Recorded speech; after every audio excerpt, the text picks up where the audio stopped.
MJDP 7-3 in their last 10 games, currently second in the USPHL Premier Midwest Division. 11 wins, 10 losses, one overtime loss for 23 points. As we mentioned, the Crush 7-6 game losing streak yesterday. They are 6 wins, 14 losses, one overtime loss, 13 points. Fourth in the Midwest Division, 1 point back of their across-the-hall rivals at Summit Ice Center, the Chicago Cougars. They are 2-7-1 in their last 10 games. As they have also a 5-point advantage over the Chicago T-Rex, but the T-Rex have a 5-game advantage in hand over them. And leading the way for MJDP, we would normally tell you that Noah Bederka is your scoring leader, and he is your USPHL Premier Midwest Division Offensive Player of the Month for the month of November. Unfortunately, he's serving the second of a 5-game suspension. We'll talk about that at length here in later on in the broadcast. Yeah, we got a bit of clarification on why it was 5 games. Yes, we did. We may not agree with it. Yeah, and unfortunately, he won't be able to play until the last game of that Chicago Showcase. Indeed. So the player leading the way, MJDP is going to have to rely on the number 27, the 18-year-old of St. Amand, Decatham, Quebec, Canada, Clovis Gamelin. Gamelin, 9 goals, 7 assists, 16 points on the season for MJDP to avoid the sweep at the hands of the Chicago Crush team. Clovis Gamelin has got to step up. Yeah, he has to. And he's a player that we know can. I mean, Clovis, he got to stay penalty-free. That's one thing they're going to have to do against this Crush team, but we know Clovis can bury him in the back of the net. And that's a player that they're going to be looking at to step up. Third on the team in scoring, Lucas Benavidez. He is not in the lineup. Unfortunately, we talked about it in yesterday's broadcast. His grandpa passed away earlier this week, so our heartfelt condolences to the entire Benavidez family. So second on the team in scoring amongst the players dressed. He's 4th overall. He's also the highest scoring defenseman on the roster. Wears number 93. The 17-year-old from Wheeling, Illinois. It's Daniel Luska. Luska, 2 goals, 11 assists, 13 points on the season for Luska. But he has been quiet of late, looking to snap a 5-game scoreless drought. Yeah, the 5-game scoreless drought, but then even with between the combination last year of, not last year, but a combination of the MJDP and the Elite. Last year he had 48 games played, a total of 29 points. So he's been silent as of yet, but he's still on pace to meet or surpass what he did last year. Third on the team in scoring amongst the players dressed. He's 5th overall. One of the youngsters on his MJDP squad wears number 92. Just 17 years old. Out of St. Hyacinthe, Quebec, Canada, Thomas LeBlanc. LeBlanc, 3 goals, 8 assists, 11 points on the season. A little slow start to his first year of junior hockey, but he's come on strong of late. Yeah, last year he had 27 games with 25 goals, 26 assists, 51 total points, which is just huge. And so that's just one. He's getting his feet wet, to say, this year. And the speed difference and whatnot going from a high school to here can be quite shocking to some players, I guess, And so he'll get comfortable. He'll get in there and he'll start putting them in.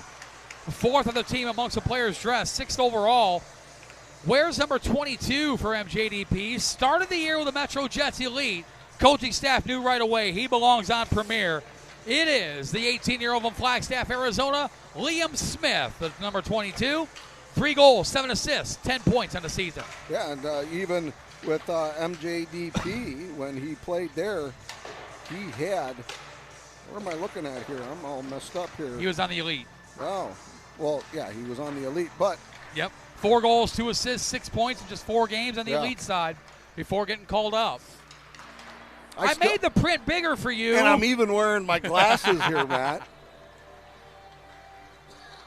So Liam Smith, 4th amongst the players dressed. There's a 3-way tie for 5th amongst the players dressed, 7th overall. We're going to focus on the number 10, the 18-year-old from Fairfield, California. That's Blake Brackett. Brackett so far, 5 goals, 4 assists, 9 points on the season. But like Daniel Luska, he has cooled off of late. Yeah, he has, and that's not a good time to do it. He's still on par to surpass what he did last year with the Tahoe Prep Academy with 32 games played, 6 goals, 9 assists, total of 15 points. So he's on par to beat what he had for his stats last year, but this now is not the time to hit a cold spell. And answering the call in goal here this afternoon for the Metro Jets Development Program, wears number 70, the youngest goaltender on the USPHL Premier side of things. 16 years old from Montreal, Quebec, Canada. It's Arnaud Parody. Parody, record of 4 wins, 3 losses, 1 overtime loss, a .332 goals against average, an .898 save percentage. The youngest goaltender in the USPHL Premier play does not play like a 16-year-old. No, he doesn't. And got a little bit with consistency that he's got to work on. I know they've had some issues with that. There's quite a few goals that he's wanted back. And that's stuff that the staff here, Randy Wilson and Mike Sutt, really help out these goaltenders here. And they're looking at him to see what he can do against this Crush team. He has seen the Chicago Crush twice. He is 0-1-1 against the team. To our left, it is the Chicago Crush. Play their home games at the Summit Ice Center in Lockport, Illinois, 15 minutes northeast of Joliet, 45 minutes southwest of the great city of Chicago. And they snapped that 6-game losing streak yesterday, and Phil Bushbacher was telling us this morning it gave this Premier team just a world of confidence. Oh, it did, and that's all the best to him. I mean, he coaches the boys hard. The boys work hard, and they deserved that win yesterday. And I know this Metro Jets development team here, they're going to be looking to grab one back on them as they need a few points as well. Leading the way for the Chicago Crush, wears number 9. Had a goal and assist and 2 assists yesterday. The 20-year-old from Plano, Illinois, the number 9, Caleb Lynn, their leading scorer. 5 goals, 11 assists, 16 points in the season. You knew every time Caleb Lynn stepped on the ice. Oh, and that's just it. Even last year with the Crush, earlier with the Crush Elite, 3 games there with 3 goals, 2 assists, 5 points in just the 3 games there. I mean, that's a lot. Just in the 3 games. So it's a guy they're going to be looking forward to be putting some more points up and some pucks in the back of the net. Lynn coming over from the Chicago Cougars. Second on the team in scoring, wears number 85, the 20-year-old from Crystal Lake, Illinois, Owen Hartnett. Hartnett yesterday was a factor. Despite not getting on the score sheet, you knew when Hartnett was on the ice as well, just like Lynn. But so far this year, tied for second the team in scoring. 8 goals, 3 assists, 11 points in the season. Yeah, he may not have scored anything yesterday, but he's a disruptor. And that's exactly what he was doing yesterday, disrupting the play. Good job blocking shots, getting out there, helping with the breakout. He's a great job, good contributor to that team. Both third and fourth on the team in scoring. John Martino and Jacob Potocny are out, both due to upper body injuries. So the highest scorer, third highest scorer on the team amongst the players dressed is a tie between a pair of forwards, a couple of veterans. First up, the number 17, the 20-year-old from Romeoville, Illinois, Ryan Brown.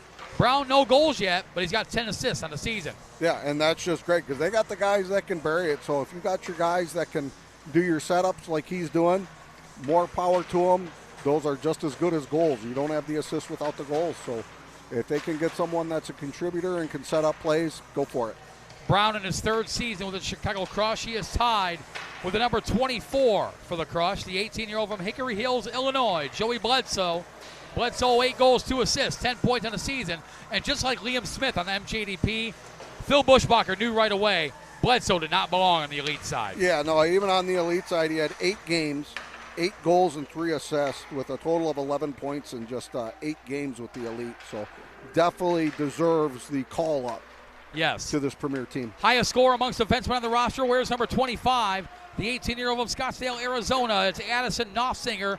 No goals yet, but he's got 9 assists on the season. And just that alone, earlier with the Crush, 9 games played, 1 goal, 7 assists. Yes. Right there. So, I mean, just another great call-up for this Crush team. And answering the call in goal here this afternoon for the Chicago Crush, wears number 37, the 18-year-old Chicago native, Jack Alavato. Alavato, 2 wins, 5 losses, 1 overtime loss, a .352 goals against average, an .899 save percentage for Alavato as he will answer the call against MJDP. And he's seen him back on November the 8th. at Summit Ice Center in Lockport, Illinois. Stopping 34 of 37 shots he faced at MJDP's 3-2 victory over the Crush. And with that being said, you've been listening to the Troy Oral Surgery pregame show for all of your oral surgery needs, from facial trauma reconstruction, oral pathology, pre- and post-prosthetic surgery, and more. Dr. Robert John, an oral maxillofacial surgeon, offers a full scope of oral maxillofacial surgical procedures with almost 25 years of experience. Dr. John brings a unique combination of medical expertise, precision, and compassionate care to the practice. Learn more at TroyOralSurgery.com. Coming up next, Tim Hortons Cafe and Bake Shop pregame interview. Located throughout the Metro Detroit area, including one less than a mile down the road from us here at MCIA. Get your morning started right for a quick pick-me-up during the day. That's Tim Hortons Cafe and Bake Shop. Standing by, the gentleman to our right, head coach of the Metro Jets development program, Jake Howie. And Jake, first and foremost, appreciate your time. I know it's always a busy time here with all three teams going full bore here within the Metro Jets Hockey Club. The first question I'll ask you is the same question I asked Andy Vanderweel in the previous Troy Oral Surgery pregame show, where we've reached pretty much the halfway point of the season. Yeah, the halfway point was yesterday. Yep. This is game number 23. What are some of the things you like about this squad, and what are some of the things that perhaps the team needs to clean up a little bit? Yeah, I like the effort that we give. Like, night in, night out, I know what the effort's going to be with this group. There's no question marks about how hard we're going to work. Now it's just dialing in systems and finding a way to finish off plays. Like yesterday's game's a perfect example of it. We outshoot a team 35-15 or 35-16, whatever it was, and you lose the game 4-2. Like, those aren't hockey games you can afford to lose. You outplay a team like that, you have to find a way to bring that one home with you.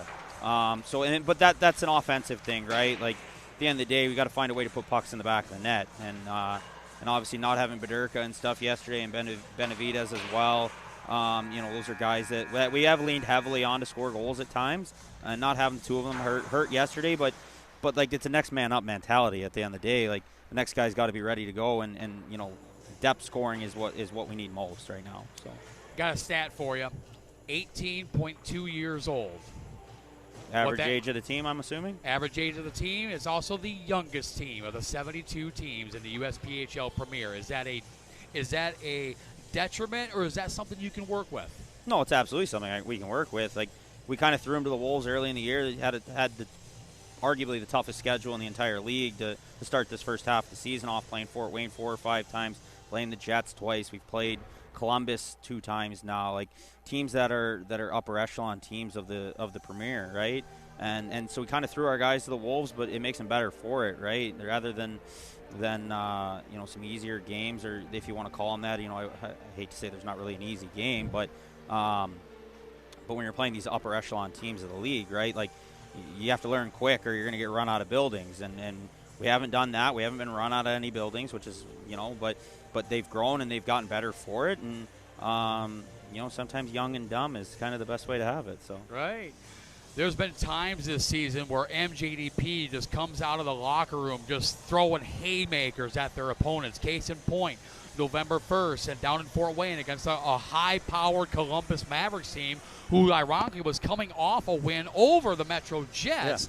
Yeah. MJDP just took it to them there in Fort Wayne. But then there's been other times where I don't want to say they're playing down to the level of their opponent, but it's games that maybe perhaps they should be more competitive. Is that something that's been an ongoing thing, or is it something it's just learning? It's just learning, right? Yeah, that's part of having a young hockey team. It's like I said, the effort's been there night in, night out. That's not an issue, but sometimes it's the mental side of the game, I guess, right? Thinking the game, and that comes with growing, right? Comes with experience, but just learning when. That you can't take a night off, you can't take a shift off, you can't have a day where your brain's just not in it, right? Because at this level, you need all 22 guys on a nightly basis pulling on the rope in the same direction. You have one guy that's not doing that, like, it can be a long night for your group just because one guy has an off night. So you need all 22 guys, and finding a way to produce your best stuff even when you don't necessarily have it, right? Like, so you might be a guy that you consider yourself a goal scorer, but you know, you're mishandling pucks. Pucks are rolling off the end of your stick that day. Well, find a way to contribute to the team in a positive way, right? Find something that you can do, whether that's being really good on faceoffs that night, whether that's just being really good defensively, making sure you're going to get every puck out or every puck in behind their goal line. Finding a way to positively impact a hockey game, even if you don't have your best stuff, right? And I just feel like at times we haven't had that, I guess. You know, like I said, along with the depth scoring, we've struggled a bit, and that's just kind of sure our goals a game average is only about 2.5 or something around there, if I had to guess. I haven't even looked at that. That's just off the top of my head guess. Not far off at all, by the way. Not using my book as much as I'd like to write down goals and assists. So right. But no, it's just finding a way to impact a hockey game in a positive way. Whether you've got your best stuff, your C game, your D game, whatever you want to call it. Finding a way to impact the hockey game for the betterment of the team. Couple more questions for you. We'll let you go. First up, how important is having veterans on a team like a Clovis Gamelin, like a Chris Kobayashi, a Noah Badurka on the squad that is so young? I think it was important for the first month and a half of the season, right? Give guys expectations, and they know what, we can lean on them a little bit in situational stuff. But now nobody's a rookie anymore. We're 20-something games into your rookie campaign. You're not a rookie anymore. Like right. you should be up to speed. You should be what's considered a seasoned vet at this point. You're 25 games into your junior career. You're not a rookie anymore. You're a vet. So we've got, whether we're an 18-and-a-half-year-old average team, we've got a group of 26 vets in there now. It's not 20 rookies and 6 vets like it was at the beginning of the year. So, last question for you before I let you go. Youngest goaltender in USPHL Premier Play, Arnold Party, gets the call here this afternoon. Yeah. How special is this kid? And the second part of that question, what is his potential, moving forward? No, Arno's a unique kid, right? He's super young, but he doesn't act like that. He carries himself the way a 20-year-old would carry himself, right? And he's super smart. Now it's just getting him to play the game probably a little bit more patient. He's got that young exuberance to him where he's kind of spastic at times in the net. And it helps him sometimes. It hurts him a little bit at others. But no, I mean, he's been an absolute bright spot for this group and a guy that we can call on in a big situation. I feel comfortable putting him in the net against anybody. And he's been awesome. His potential is as high as he wants to take it, right? Like I said, he carries himself like that of a 20-year-old, right? He doesn't carry himself like a 16 or 17-year-old kid usually does, where they've got some immaturities. He's very self-deprecating. He completely understands his role, but at the same time is quick to understand when he makes a mistake and is willing to do the work to fix that mistake, which is what's awesome to see from him. So, Jake, always appreciate your time, my man. Get the boys absolutely. fired up. Yeah, thanks. Jake Howie, head coach, the Metro Jets Development Program, MJDP. We'll take a very short break. Come right back with pregame ceremonies, opening drop of the puck. You're watching Metro Jets hockey live exclusively on Black Bear TV.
And welcome back to Mount Clemens Ice Arena. We're located approximately 30 minutes northeast of Motown, Detroit, in Mount Clemens, Michigan. Game number 2 of our Friday doubleheader here at MCIA. This matchup in USPHL Premier Play. The Metro Jets Development Program, MJDP, face off against the Chicago Crush. My name is Matt Preer, the voice of the Metro Jets Hockey Club up high in the flight deck. Alongside Matt Naiman, our Black Bear TV broadcast producer, color analyst. Tyler Naiman, as always, at the controls of the camera. And a little bit later on, we'll see and hear the sweet, subtle tones of Mount Clemens Figure Skating Club on ice reporter and Rupert serial killer, Sarah Vassar. Member of the United States Figure Skating, USFS, with your focus in figure skating's individual competition, testing, or recreational. MCFSC is for you. All these opportunities, as well becoming a part of the Spirit family of figure skating, are available to you when you become a member. That escalated quickly. Yes, indeed. I'm just waiting for her to respond here at some point. We've been on this kick here for a while now. I know. All unfortunately, right now the light's blinking. So yeah, so she must be in the office signing autographs. In her office, yeah. So in the meantime, we'll jump into Golden Creek Scratches for the game. Before and after the game, located right across the street here from us at MCIA, the official restaurant of the Metro Jets Hockey Club. I went over, had breakfast by myself this morning. I changed my omelet. You needed that time alone, man. I did. Maxine and I hung out, There you go. I changed my omelet. Did not have a Western omelet today. No. I had a sausage and cheese omelet. Oh, I always get that Mexican. I always look and look. I always get the Western, but today I switched it up a little bit. I go back to the old trusty Yeah. Mexican omelet, and I do need to try something else. But yes, I went to the sausage and cheese today, and it was good. I'll switch it up when you decide to buy, and then then I switch. Then Hey. I'll switch it up. Scratches for the game. First for the Chicago Crush. Scratch number 4 of Hunter Pope. Also scratch number 16 of Cole Darlis. Scratch number 18, John Martino. Scratch number 19 of Jacob Potocny. Also scratch number 30 of Brendan Kuzbel. Scratch number 35 of Danny Gertner, who just got done playing in the previous game. Scratch number 55, Van Bicker. Scratch number 57, Ramsey Paulo, who just got done playing in the previous game. Scratch number 98 of DJ Long. For MJDP, scratch number 1 of Cooper Langley. Scratch number 11 of Lucas Benavidez. Scratch number 24, Connor Wheeler. We're still thinking about you, buddy. And also scratch number 97 of Noah Badurka. Coming up here in just a few minutes, Metro Junior Jets Hockey Organization starting lineups. The Metro Junior Jets, Mount Clemens Hockey Club, off a Little Jets Learn to Skate program, house and travel hockey programs for girls and boys. The Junior Jets are also the only organization in Michigan to field a parent Junior A hockey program. Matter of fact, there's 3 of them here at MCIA. A true development ladder of some of the most experienced coaches in Metro Detroit. It is the Metro Junior Jets Hockey Organization. So just about set to go here for our second game of the day. Hard to believe, Matt Naiman, it's our 5th game this week already. Since Wednesday. It is. Yeah. It's our mini showcase. Got 1 more to go tomorrow. Yep. Also in USPHL Premier Play, Metro Jets, Toledo Cherokee. And I'm sure Zeke will be hanging out. Yes, sir. Well, we will have the sweet tones of Zeke Fravor, the voice of Toledo Cherokee, on the color analyst role tomorrow. Troy Oral Surgery pregame show at 4 o'clock. I'm going to have him do 100% of my job. There you go. I'm going to have him do all of this, the big screen, everything. Yeah, good luck with that. If he's going to sit in my chair, yeah, he better get to work. Troy Oral Surgery pregame show at 4 o'clock, face-off at 4:30. And, Matt, we got a special thing going on tomorrow morning, too, as well. Yes. Yeah. Yes, we do. You know what it is? It's your segue. You know what it is? I'm just leading you into it, buddy. The local church there by the dorm is sponsoring the Jets for a breakfast. They invited the whole entire team. That's 75 players, which is staff. Awesome. Yeah, which is magnificent. So they're going to send a van over there to help out with transportation and everything, and they're going to feed you all. I'll be down there helping out, doing some of the cooking. Nice. You'll be eating along with some of the other guys. You'll be signing autographs. I will be signing autographs, and for certain members there will be a $10 charge for said autograph. But got to make money somehow. Right, I hear you. I'll let you know what the tally of that is at the end of the day. Please do. I would appreciate that. I'd imagine it's going to be a couple $1,000s, but we'll see. Okay. Well, very good. Yeah. Looking forward to that. Looking forward to a little breakfast tomorrow morning. Then I'll get back to the house and get prepared for Metro Jets Toledo Cherokee. Yeah. Get my notes all squared away. Yeah, that's going to be a long day for me. I'll be up at probably 5:30 or so in the morning. And what time do you have to be there? Breakfast is at 8:30. All right. So I'll leave about 8:25. Yeah. Walk in and eat. Walk in, eat, come back, take a nap. Right. Yeah, I got to do that, help with the cleanup, then come over here to start off this game, but then you will see me all dressed up, and then I got to go to our company party. Oh, there you go. Which that should be enjoyable. The wife and I haven't done something like that and for our company in quite a while, so we're kind of looking forward to it. Yeah, definitely. That should be a lot of fun for sure. As we await the teams to arrive here for our second game of our doubleheader here on a Friday afternoon. As we get set to jump into the Metro Junior Jets hockey organization starting lineups here in just a matter of moments. As the Crush have made their way out onto the ice. And here comes MJDP as I'm looking over to our right shoulder. Just ahead of the flight deck as they make that walk down. And we are just about set to go with the Metro Junior Jets hockey organization starting lineups. Ladies and gentlemen, good afternoon and welcome back to Mount Clemens Ice Arena. Our second game of our Friday doubleheader here at MCIA. This matchup in USPHL Premier Play and features the Metro Jets Development Program, MJDP, who will face off against the Chicago Crush. Let's be the starting lineups for the visitors out of Lockport, Illinois, the Chicago Crush. Starting at left wing, the 19-year-old from Antioch, Illinois, the number 7, Keith Watkins. Starting at center, the 20-year-old from Romeoville, Illinois, 17, Ryan Brown. On right wing, the 19-year-old from Oak Lawn, Illinois, the 77, Vincent Serentano. Starting on defense, the 19-year-old from Albertville, France, the 22, Tomeo Tissot. Also on defense, the 18-year-old from Channahon, Illinois, the 44, Brody Lesbatek. And starting in goal, the 18-year-old from Chicago, Illinois, the 37, Jack Alavato. General manager, head coach of the Chicago Crush is Phil Bushbacher. And now, the starting lineups for the Metro Jets Development Program, MJDP. Starting at left wing, the 18-year-old from St. Amand, Ecafam, Quebec, Canada, the 27, Clovis Gamelin. Starting at center, the 19-year-old from Fort Lauderdale, Florida, the 57, Ben McLean. On right wing, the 18-year-old from Clinton Township, Michigan, the 41, Vince Picca.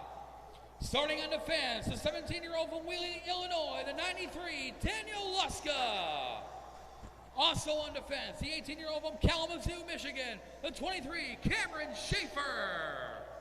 And starting in goal, the 16-year-old from Montreal, Quebec, Canada, the 70, Arnold Parody. Head coach of MJDP is Jake Howie, assisted today by Jamie Lovell and Danny Vanderweel. And now, ladies and gentlemen, would you please rise if you're able for the playing of our national anthem.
Pre-game ceremony is complete. National anthem is played for the second time on a Friday afternoon here at MCIA. It's time for some USPHL hockey, this time on the premier side of things. Your referee is Tyler Burnett. The linesmen are Brett Smith and Brian Vandelender. As the Metro Jets Development Program, MJDP, of course, the home team here at MCIA, wearing the road blue uniforms, the white and red trim. They're skating right to left on your television screen. While the Chicago Crush, who play their home games at the Summit Ice Center in Lockport, Illinois, about 15 minutes northeast of Joliet, about 45 minutes southwest of the great city of Chicago. They are the road team today, wearing the white uniforms, yellow, orange, red, gray, blue, black trim. They are skating left to right on your Black Bear TV dials. We get set to go. USPHL Premier Play set to happen, and we are underway.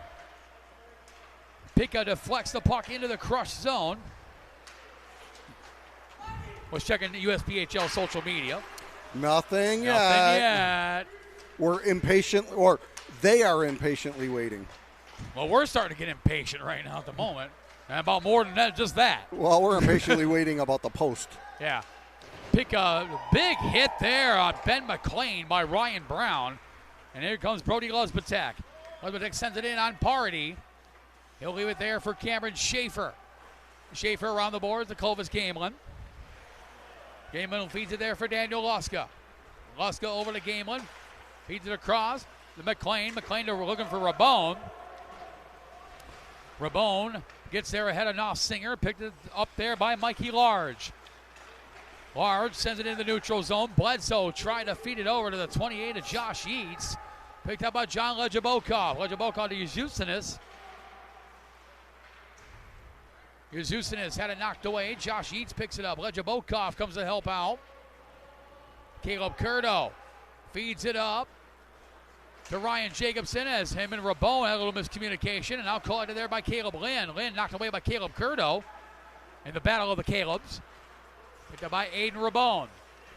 Rabone brings it in, kicks it into the Crush zone. Connor Edwards goes after it.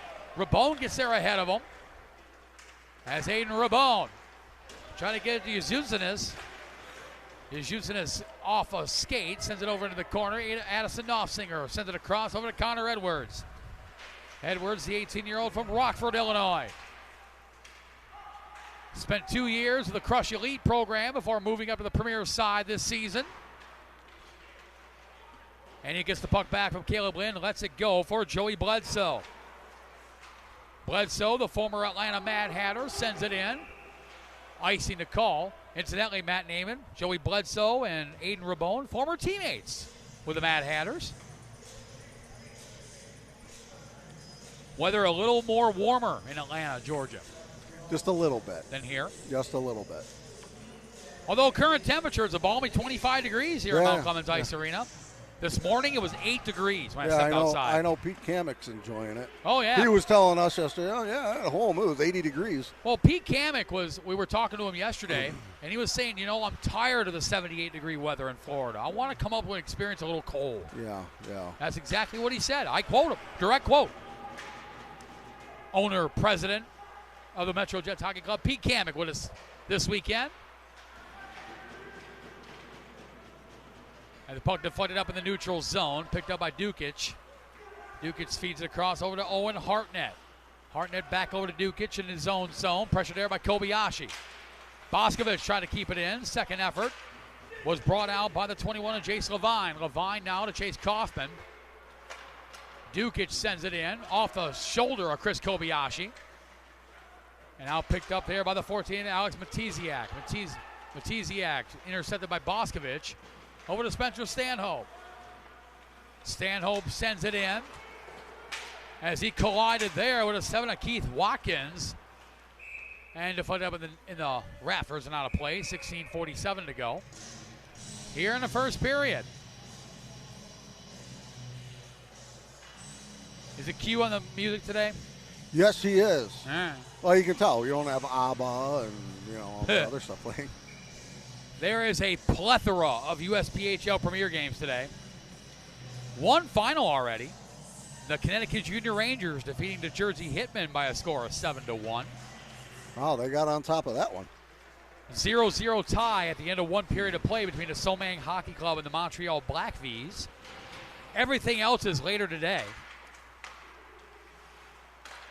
About 12 games on the docket as Pika lost the wheel.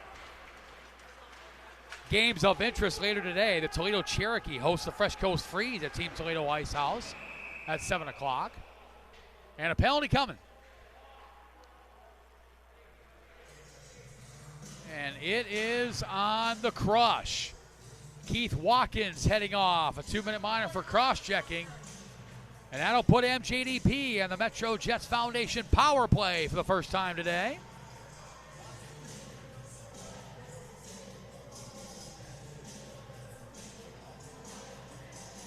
So 16:20 to go here in period number 1.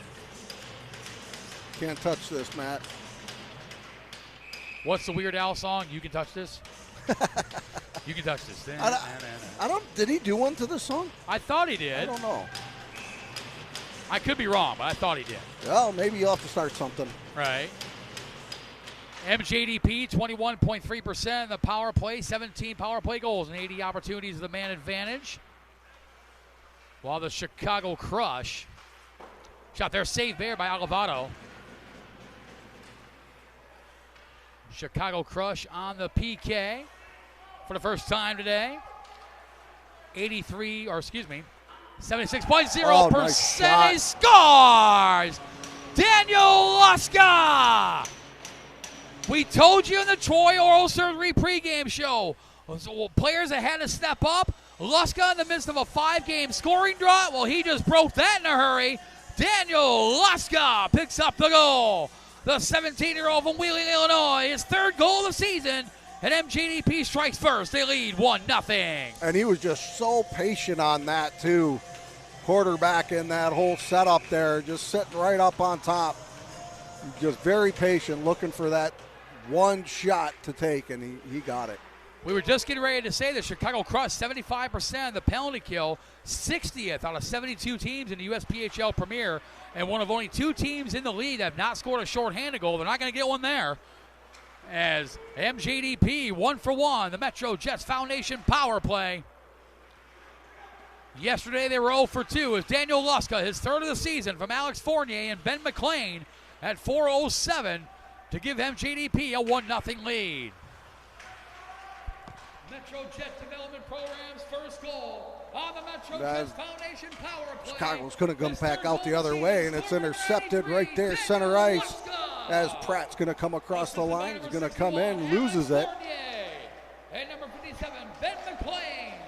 Time of the goal, 4:07. Chicago trying to tie this up, battling up along the wall. Metro Jets Foundation power play. Luska, his 3rd of the season, from Fournier and McLean. At 4 minutes. Quick series of shots there. Just wasn't able to get it. And now puck comes back out. Yazusinas.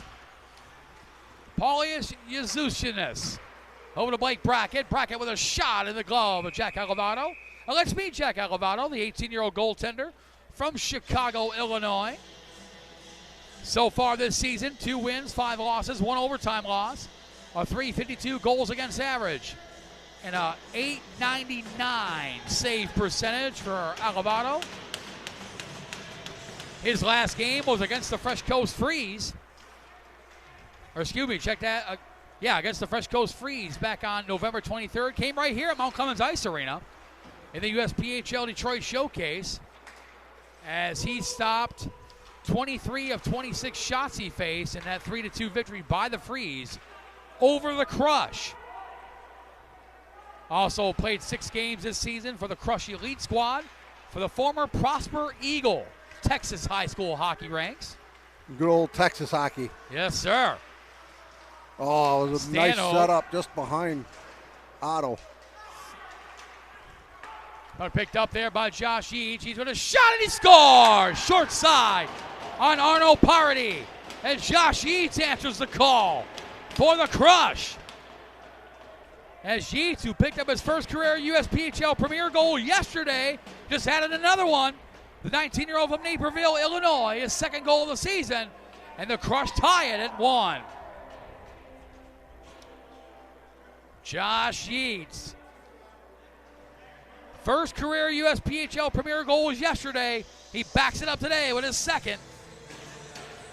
Nice shot, short side on Arnold Party.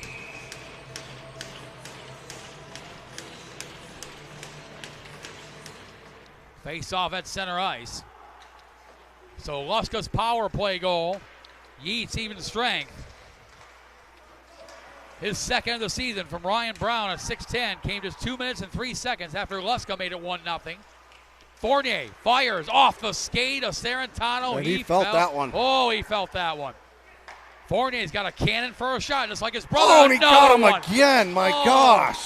Oh, my goodness. And Sarantano. He's not even up like, on. Yeah, he's had enough. He's going to the bench. Wow. He is going to the bench. That almost reminds me of that skit of. Oh my God, the soccer one. Yes. The dude kid's getting hit right in the face. Oh my God, he just kept going. I'm like, there's no way he's stepping up in front of it again. He's not going to get it again. Oh talk about sacrifice right there. Oh my goodness. Chicago Crush first goal. His second goal of the season. Scored by number 28, Josh Yeats. Assisted by number 17. Yeah, that's some real dedication there for the team. I mean, because that does not feel good. As Fournier's battling right up along the blue line. Here comes Chicago back the other way. Not able to do it. Tied up. Coming back. Josh Yeats also has 7 goals and 9 assists for 16 points in 17 games for the Crush Elite squad. Well-deserved call-up by General Manager head coach Phil Bushbacher. And he's responded. 2 goals this weekend here at MCIA. Picked up by Jace Levine. Over to Tomeo Tissot to Luzbatek. Owen Harden had it taken away by Chris Kobayashi. Picked up by Daniel Luska. Any advice I can tell him is do not take that skate off right now. Oh, God, do not take that skate off. That's going to be a call. Penalty that's going to be a tripping call on Chicago. Yes, indeed. Second penalty of the game on the Crush. And MJDP goes back on the Metro Jets Foundation power play as Caleb Lynn, 2-minute minor for tripping. I like the way Tyler Burnett talks to the players as he's giving them a penalty. He explains why he got it. And the player may or may not agree with it, but they shake their head. They understand. You caught me. You caught me. Unlike some others. Picked up by Gamelin. A pick up with a shot. Save made by Alvarado. Gamelin grabs the rebound. Sends it across. Pick up. Lets it go for Fournier. Fournier to Luska. Luska's got the Metro Jets Foundation power play goal. So far, that made this a 1-0 game. We're now 1-1 since then. Fournier, we mentioned he's got a shot like a cannon, just like his brother Enric Fournier of the Jets. Oh, looking for that quick deflection there in the back. Yes, indeed. As play continues, Luska to Fournier. Back to Luska. Daniel Luska, so smooth with the puck. Back over to Fournier. Fires, blocked. I was looking for Sarantano. He's still hurting over on the bench. Luska sends it across. The Columbus Gamelin with a shot off the post. Rebound. The Pika couldn't get a handle on it. Picked up by Luska. Daniel Luska sends it across to Pika. Vince Pika, second game in an MJDP uniform. Had a goal and assist yesterday. Luska sends it across over to Alex Fournier. Fournier waiting, steps up, top of the faceoff circle, fires, blocked by Edwards. Stick went along with it. Yes, it did. And a buck sent out of the neutral zone. Chicago Crush penalty. And that would have been the perfect opportunity. A player short of stick. They weren't able to hold it in the zone. So now they got 30 seconds left in this power play.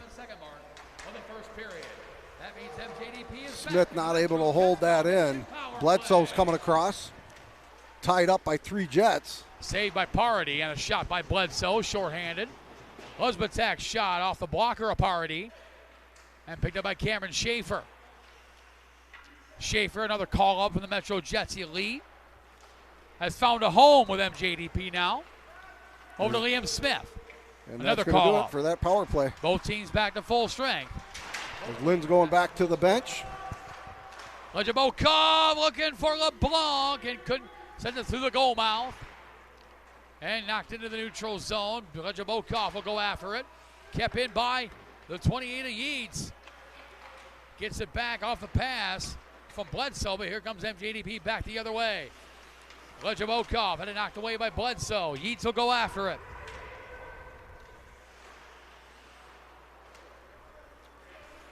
One tie as Liam Smith to Thomas LeBlanc. LeBlanc with a shot into the glove of Jack Calavano, who hangs on.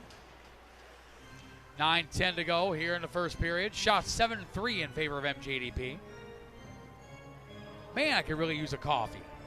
I know you got one, but I got one on the way here, and I thought Haley brought you one. no, she didn't. No, that was her coffee. Well, that was her coffee. That was her coffee. I didn't even get one. Yeah. I thought that was for you. Nope, we're going to have some words when I get home. She's grounded. Yeah. Picked up the Yazusinis. Shot. Oh, that may have caught the post. Maybe I'll eat one of her chickens. Right. There you go. I'll show you. That's right. That's funny only because she actually has chickens. Yeah, 4 of them. And, you know, what's so funny is she got them when they were little, and you can literally, over the summer, sit in the backyard, and the chickens will sit right with you. Yeah. I leave the back door open. The chickens actually come in the house. Can you and still, they hang out with the dogs. Can you still do it? The old trick my brother taught me years and years ago when he had Put them chickens. to sleep? Yeah, you take their head, put it under their wing, and Yes. it goes puts them to Yeah, sleep. there's a couple different ways to do that. I completely freaked them out. They thought I was going to give the turkey or the chickens brain damage. It was funny. They never seen it before, and so you did that? Yeah, I did it, and there's a couple different variations on how to do that, but you can actually. Oh, Donald Pratt getting sensed hard into the boards, and he is not getting up. You can actually do it a certain way to where you don't have to tuck the head underneath the wing. Oh. There's another way to do it, and their head will actually just drop down. Okay. And you can literally take them like this, up and down. Yeah. And they don't wake up. Huh. It like hypnotizes them. Good to see Donald Pratt get up. He just went awkwardly, feet first, into the boards. Nothing malicious at all in that regard. No, I just lost an edge, and yeah, good to see Pratt get up. Yep. Little bump and bruise. He'll get some ice on that. Dave will take care of him. Speaking of chickens, yes, Donald Pratt works at Chick-fil-A when he's not playing Yes, hockey he does. for MJDP. Yes, he does. I get his employee discount. I may have to utilize that today. Huh? I've- Now I'm in the mood for chicken. Yeah, I've been over there. A couple times. I don't think he's working today, though. Maybe this afternoon. And now I'm in the mood for chicken. Yeah, there you go. At least some chicken noodle soup. Ugh. May have to go back and get my peasant soup from Olga's. You didn't have your fill of that? No? I had one at the restaurant. I took one home, had that. Yeah, when I go there, I get their unlimited soup and salad. Oh. I will sit there. I can, their soups are good. I My got wife likes their broccoli cheddar. I got the peasant soup and the original Olga sandwich, which is a lamb sandwich. I haven't had one of those in a Oh, while. so good. So good. It's not something you can have every day. Just every now and then, it just A good really, shawarma, I'll really take that good. all day long. Heck yeah. Caleb Curto sends it in. People listening in, especially in the Chicago area, going, y'all eat lamb over there? Yeah. Indeed we do. Greek Town is one of my favorite places to go. Quality Greek food here in the Metro Detroit area. Alex Fournier under the watchful eyes of older brother Enric, who's up here on the flight deck. He's going to give him some stern advice. Yeah. I know what it is. Shoot the puck. Right. He's got a shot just about as hard, if not harder, than Enric's slap shot. Yeah. He just hasn't used it. Just an observation. Good block shot there. Ben McLean over to Caleb Curto. He had a goal and assist yesterday. Play there by Rabone. And he may have just gotten away with one. There were 7 blue jerseys on the ice when Rabone played that puck. But far be it from me to point that out. Either way, MJDP got away with one. Pick up to McLean. McLean on a shot goes wide. Schaefer grabs it back to Luska. Daniel Luska brings it in, looking for Gamelin. Gamelin spins around Knopfsinger. Knocked away by Edwards. And it comes back to the 21 of Jace Levine. Hiccups again. Oh, we got a quick little breakaway. Not able to put it up. 1-1 tie.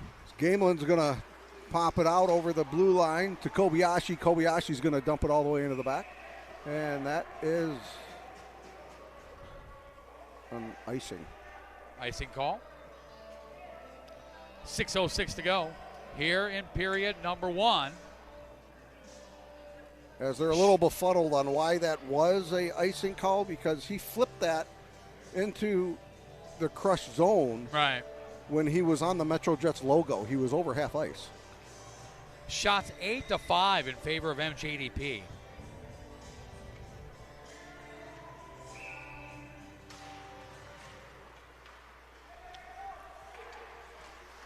Face off, Serentano. Good to see him back on the ice, by the way, Vincent Serentano. Puck goes right through the goal mouth. Oh, good job on that. That shot they took, he had so many bodies out in front of him. As the 11, Kirsten Dukic had it taken away, and here comes MJDP, Clovis Gamelin. Gamelin with a shot off the ankle again of Serentano. Oh, my goodness. Oh. And Serentano heading right back to the back. Pika with a big hit, center ice. Big hit on Keith Watkins. And here we go. Matusiak on Pika is a battle.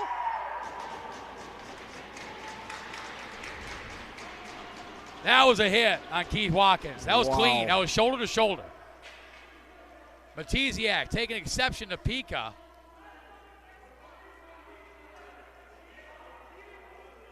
As Pika and Matusiak discussing where to go after the game. Of course, Pika's telling them, I just learned about the Golden Greeks since I'm new here. Okay, we'll wait to see what the call is going to be on this one, as Burnett is downstairs explaining it. Do believe it's going to be a couple minors for roughing. I really, really wish, we got to talk to them. We used to have back in the referee days. The ref mic, yeah. Yes, but a lot of referees were complaining about it. Right. They didn't want it. But that just kind of adds to the game, And yeah. It's either that or I give the by the way, extra 2 on the board for the crush. So we'll get those penalties situated. I could always mic up the ref. Yeah, that used to be done in Frazier, I right? can control it, turn it on and off, and that way we just listen to all he wants, the penalties, right? Yeah. Alex Matusiak, a double minor for roughing. Vincent Pika, 2 minutes for roughing. That was nowhere close to a fight. Nowhere. No, it was a wrestling match. Yeah. All at the 14:35 mark. And that means MJDP goes back in the Metro Jets Foundation power play for the third time. They're 1 for 2. So this would be a good time for Metro to capitalize on this power play with just 5:24 left in this first. Trailing. To be able to be up, 2-1 going into the second would be a big help, especially with the scoring issues that the Jets have against this Crush team. Yes. Lusko with the puck. Third power play of the game for MJDP already here in the first period. Lusko over to Fournier. Alex Fournier. His brother Enrich's telling him to shoot. Picked up over. He is. The McLean. I can see it. I can see it in Enrich's eyes. Shoot the puck, brother. And he does. Shot and see. That's what. And that was Serentano you kidding me again? That was Serentano again. McLean shot up high and wide. Picked up by Fournier. He is just sacrificing his body. He's just. Oh my God! Luska with a shot, blockered away. Serentano almost blocked that one too. Puck coming across. Fournier fires. Save made. At least that missed him. Oh my! Chicago Crush penalty, number 14. Wow. A 4-minute double minor for roughing. MJDP penalty. 4 block shots just with his feet. That man, that young man has to be just dying right now. That's something I honestly could say. It's been a long time since I've seen that. As Gamelin's going to try to quarterback to play as it goes all the way back. MJDP goes back on the Metro Jets Foundation power play. There's 38 seconds left in this power play. Let's see if they can give it a good push. And here's Cameron Schaefer bringing it in. Well, we'll try to leave it for Jacobson. Was knocked all the way down in the MJDP zone. Party will come out to play it for Caleb Curdo. Gives it to Legibokov before taking the hit. John Legibokov brings it in for Aiden Rabone. Knocked to the boards there by Connor Edwards. Jacobson grabs it over for Schaefer. Schaefer for Curdo. Curdo sends it towards the net. Bouncing puck. And referee Tyler Burnett says that was on me. Thought the puck was covered with a second left.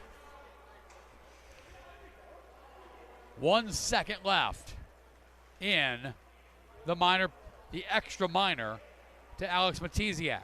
That says a lot for Barnett because he called that out as soon, he blew that whistle, and then as soon as he noticed that. Yeah. I always like to see that out of a referee.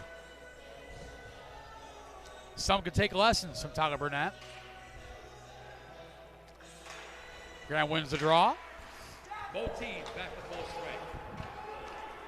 And the thing is, the Crush avoided a situation there. They had no one to serve that minor penalty, the extra minor. If no one would have came out of the box, that would have been a 2-minute bench minor on the Crush. Oh, true. Yeah. That penalty, that errant whistle by Burnett with 1 second left, saved the Chicago Crush a bench minor. Picked up by Donald Pratt. Good to see Pratt back on the ice. And to foot it up in the netting and out of play. 2:52 to go here in the first. Drinking your tropical 7-Up. Want one? Actually, you know something I would not mind. I appreciate that. You got one coming there, Matt Naiman. Thank you, sir. Yes, sir. Tropical 0, 7-Up. I don't have any more, Tyler. Sorry. Especially not for you. Yeah. Graham wins the draw by Duboskovich. Over to Stanhope with a shot. Bouncing puck into Alavado's glove with 2:47 to go. Oh, that is good. Isn't it? Wow. You've turned me on to quite a few of the zero sugar pops. And I don't drink a lot of pop to begin with. I have my standbys. Dr. Pepper Zero Sugar, Coke Zero Sugar. Oh, and the Mr. Pibbs. And now the Mr. We're Pibb finding the Zero Mr. Sugars. Pibbs. Yep, I got a Mr. Pibb in the cooler. Oh. Bouncing puck, rebound, Brackett. Knocked to the ice there by Dukic.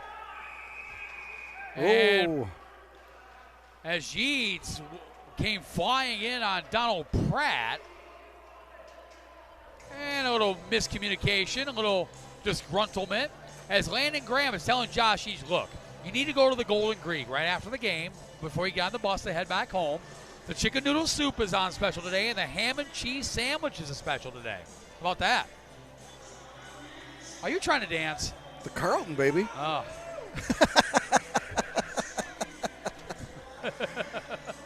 Oh, it's a good thing there's not a camera on me right now. Right. We have fun up here. Yes, indeed. You know I'm a big stat keeper, right, Matt Naiman? Yes, I do. The Mr. game, Freer. the previous game before this one was game number 40 of the season for yours truly. This is game 41 of this year. I don't even know. I don't, I'm 3-on-2, LaGroche, save made by Alavato. I'm here so much game or not. Right. I'm just, practically need to get a cot or something up here. Yeah. And the thing is, with the Chicago Showcase and the Tampa Showcase coming up, by the end of the Tampa Showcase, 42, I got to do some math here, 72, 70. I will have called 76 games. Start throwing some I'm other at numbers 41 in right now. By the end of the Tampa Showcase, which is only in a few weeks, I will have called 76 hockey games. Oh, those are rookie numbers, Matt. Come on. I had over 100 last year. I can tell you exactly how many I had last year. Or icing call. Last year, called 105 games.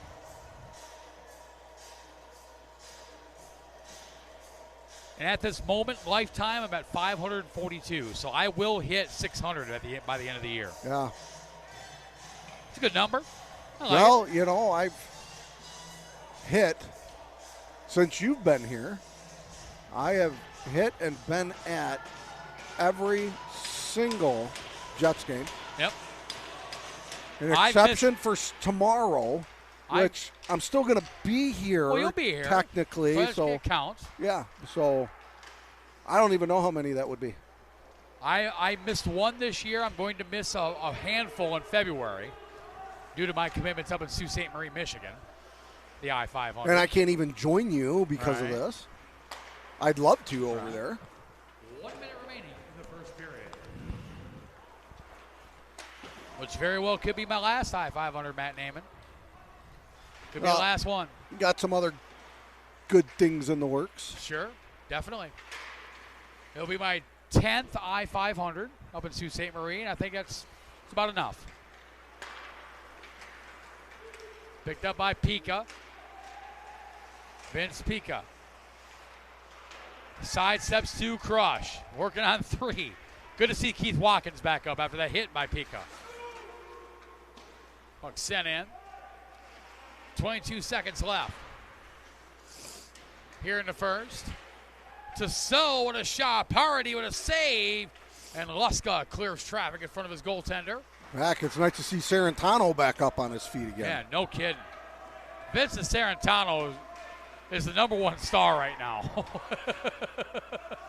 I mean, that's all I could think about was that soccer skit. Right. And it's like, there's no way, but yeah, it happened. Goal in the first period, Chicago Crush with 9, Metro Jets Development Program with 13. The score in the end of 1 period of play, MJDP 1, Chicago Crush 1. Coming up next, National Coney Island first period interview as we see the lovely and formidable Mount Clemens Figure Skating Club on-ice reporter Sarah Vassar. We haven't talked to her about her about serial killers yet. We'll get into that here in a little bit, eventually. And see, that's how she brings in her prey. She no, it didn't dances work. Funky. It did not work. It did not work. Well, Jake Howie's up to her, her thing, Daniel Luska is your National Coney Island first period interview, and he's taking the bait. Yeah, he is taking the bait. Scored to goal on a power play, his 3rd of the season, as the Jets Elite graduate stands by with Sarah Vassar. Thanks, Matt. So, Daniel, you scored the only goal so far for the Jets. How'd you make that happen? We're on the power play, and I called it back for Fournier because there was a wide open lane in the middle, and just saw that top right open, and I shot it there. All right, well, that worked. So, heading into the second period, you guys are tied right now. What do you think you have to do to change that? Probably get more shots, try to get those, rebounds in front of the net, and just keep working, All right, well, good luck with the rest of the game. Thank you. Back up to you guys on the flight deck. Thank you so much, Sarah. We'll take a short little break and come back for our first period recap and start the second period. A score at the end of 1. Metro Jets Development Program, Chicago Crush, tied at 1. You're watching Metro Jets Hockey live exclusively on Black Bear TV.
Detroit in Mount Clemens, Michigan. Game number 2 of our Friday doubleheader here at MCIA. This matchup in USPHL Premier play to score at the end of one period. The Metro Jets Development Program, MJDP 1, Chicago Crush 1. My name is Matt Prier, the voice of the Metro Jets Hockey Club up on the flight deck. Alongside Matt Naiman, Black Bear TV broadcast producer and astute color analyst. Tyler Naiman, his son, on the camera as always. While Mount Clemens Figure Skating Club on-ice reporter Sarah Vassar has found some prey soon to turn them into victims. Oh my gosh, I'm still, We're waiting on her to she will respond. She's back in her office yet again. This has been an ongoing thing for about a month now. Yeah. And she has not responded yet. I know last year she did a couple times. But she has not responded yet. Not yet. National Kona Island first period recap. National Kona Island has been in business since 1965, celebrating its 60th anniversary for another 26 days. And currently owns and operates over 20 restaurants here in southeastern Michigan. Corporate headquarters are located just down the road in Roseville, home of the original location. Call 1-888-44-KONY and order now. Shots on goal in the first period. Chicago with 9, MJDP with 13, and it was MJDP getting on the board first. On the Metro Jets Foundation power play, Daniel Luska, his third goal of the season from Alex Fournier and Ben McLean at 4:07 to give MJDP a 1-0 lead. Then 2 minutes and 3 seconds later, Josh Yeats scored his first career USPHL Premier goal yesterday.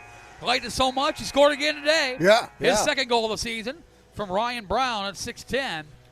And that's where we're at. 1-1 tie. After today's game, MJDP will then shift focus to the USPHL Chicago Showcase at the Summit Ice Center in Lockport, Illinois. Not an easy schedule for MJDP. They'll start things off next Friday, December 12th, against the Columbus Mavericks, 8 p.m. Central, 9 p.m. Eastern face-off. Then Saturday, December 13th, doubleheader day for MJDP. They'll start things off at 2:30 Central, 3:30 Eastern against the Red River Spartans before coming back that night against the Toledo Cherokee. 8:30 Central Time, 9:30 Eastern face-off. And then on Sunday, December 14th, they'll wrap up the USPHL Chicago Showcase at a date with the Cincinnati Cyclones. 10:30 a.m. Central, 11:30 a.m. Eastern face-off. From there, MJDP will play their final 2 home games of the 2025 calendar year on Thursday and Friday, December 18th and 19th, both dates against the Chicago T-Rex, before heading into the Christmas and New Year's break. And then Matt Naiman, they started off the 2026 portion of the schedule at the 2026 USPHL Tampa Showcase with the Hershey Cubs, Jersey Hitmen, Typhoon Hockey Club, and the Charleston Colonials. And then? I'm not going to start that again. Right. Well, then, if you want to, the first home game of the 2026 calendar year, January 9th, a date with the Fort Wayne Spacemen. The first of 2 straight home games with the Spacemen, January 9th and then the 21st. The Chicago Crush, after today, they'll head back up, they'll climb on the bus, head back home. I'm guessing a couple of teammates will be carrying Vincent Sarantano to the bus at this point. Well, they will try host the USPHL Chicago Showcase, but first, this Sunday, they will host the Chicago T-Rex at the Summit Ice Center, 5 o'clock Central Time face-off. And then it's the USPHL Chicago Showcase. They'll play the Columbus Mavericks on Thursday, December 11th, 8:30 p.m. Central Time, 9:30 p.m. Eastern. Then they'll play the Toledo Cherokee on Saturday, December 12th, 6 p.m. Central Time, 7 p.m. Eastern Time face-off. Then they get a day off. Then on Sunday, December 14th, the Crush will host MJDP's brothers from across the locker room, the Metro Jets, 2:30 p.m. Central, 3:30 p.m. Eastern face-off. Look at that one. We got to change that. That's nice. Terrible picture. I like the graphic. Then on Monday, December 15th, the Crush will play the Battle Creek Colonels to wrap up the Chicago Showcase, 8:30 a.m. Central, 9:30 Eastern. Before the Crush head to F&M Bank Arena in Clarksville, Tennessee for 3 games with the Red River Spartans on December 19th, 20th, and 21st before they head into the Christmas break. Second period underway. MJDP, of course, the home team, wearing the home blues, the white and red trim. They're skating left to right on your television screen, while the Chicago Crush out of Lockport, Illinois, wearing the road whites with the orange, yellow, orange, red, gray, blue, and black trim. They're skating right to left on your Black Bear TV dial. Yeah, we got to change that picture of me there for the video board. Yeah, definitely got to change the picture of you. Well, the picture of me is fine. It'd probably be a lot better with a picture of me up there. Right. We should get one of those, you and I. Yeah. We'll work on our marketing or PR and marketing department on that. Yeah. They're listening. Luska sends it in. Pitted by Tomeo to So to Connor Edwards. Edwards to Joey Bledsoe, deflects it into the MJDP zone. John Lejabokov tried to get it out, kept hit by Mikey Large. Large had it knocked away by Lejabokov, over to Chris Kobayashi. To Thomas LeBlanc. LeBlanc knocked away by Large. Comes back to Edwards. For Josh Yeats, had it knocked away by Yuzusinis. Too far for Liam Smith as Addison Knopfsinger sends it in. Delayed offside. Penalty coming. It's on MJDP. Paulius Yuzusinis will head off. We'll put the Chicago Crush in the power play for the first time today. 2-minute minor for high sticking. And the Crush power play got some work to do. 17.3%. Have scored 13 power play goals and 75 opportunities to man advantage. While MJDP's penalty kill, 82%, have scored 1 shorthanded goal this season. That is something to keep an eye on. So MJDP goes on the take it to the mat. Michigan athlete training penalty kill. We need to take it to the mat logo on the penalty kill on the video board. We had one at one point in time. Did we? I don't know where it went. It's not no longer Jamie loaded get in there up and on take there. it down, or No, that's a Q deal that does all this I up got here. you. So take it to the mat. Michigan athlete training penalty kill for the first time. Paul Yuzusinis. 2-minute minor for high sticking. MetroJet Development Program penalty, number 46. So that's just something the Jets are going to have to kill this one off. They can't afford to go down by a goal. As hard as it is for them to score against this Chicago team right now, they're having an issue. Fortunately, they're tied up. Michigan athlete training penalty kill. I like this clip right here where I can just put the mic right here and it's all good. Mic headset holder. Yeah, during debriefs in between each period. Yeah. Put the headset right there. It's multi-purpose. That's right. Dukic couldn't keep it in. Matiziak now to Serentano. Vincent Serentano. Bouncing puck on Parody, who makes the save. Bounces over to stick of Matiziak, and here goes Aiden Rabone. 2-on-1 if they hurry. Rabone to LeGros. LeGros with a shot up high and wide. Nice shorthanded opportunity by MJDP. As Stanhope. Right to Dukic. Rabone knocks him to the ice. Matiziak now to Ryan Brown. Brown dumps it over into the corner. Stanhope is there. Pressures Keith Watkins. Picked up by Mario Boscovich. Boscovich now will send it into the Chicago Crush zone.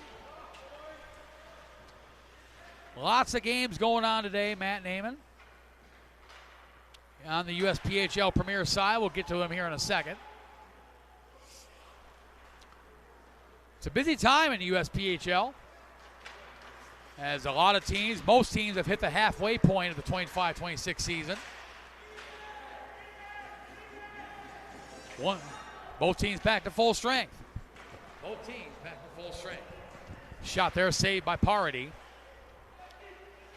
As Graham had it knocked away from him, Josh Yeats with a shot up high and wide. Picked up there by Lozbatak. Had it knocked away by Donald Pratt. Pratt now to Blake Brackett. Brackett Steps out, fires just wide on Elevado. And comes back the other way. Yeats trying to get away from Donald Pratt. Couldn't get away from Boscovich, though. Knocked away by Cameron Schaefer. Comes back to Luzbatak with a shot up high on parity. Donald Pratt grabs it. Has been the second game in a row for Donald Pratt to be playing on a forward line with Blake Brackett and Landon Graham. Luzbatak to Caleb Lind. Lind feeds it up as Tissot and Edwards collide. Edwards able to keep it in with a shot deflected by Lind, goes wide. Hit by Joey Bledsoe. Bledsoe now to Lind. Lind pressured there by Graham, comes out to Donald Pratt. Pratt pass intercepted by Caleb Lind. Nice recovery by Pratt to knock it in the neutral zone. Edwards off the boards to Hartnett to Lind. Lind with a shot and he scores! Underneath the glove of Arno Parity, and Caleb Lind makes it 2-1 for the for the Crush. As Lind, the 20-year-old of Plano, Illinois, his sixth goal of the season, and the Crush take the lead 2-1.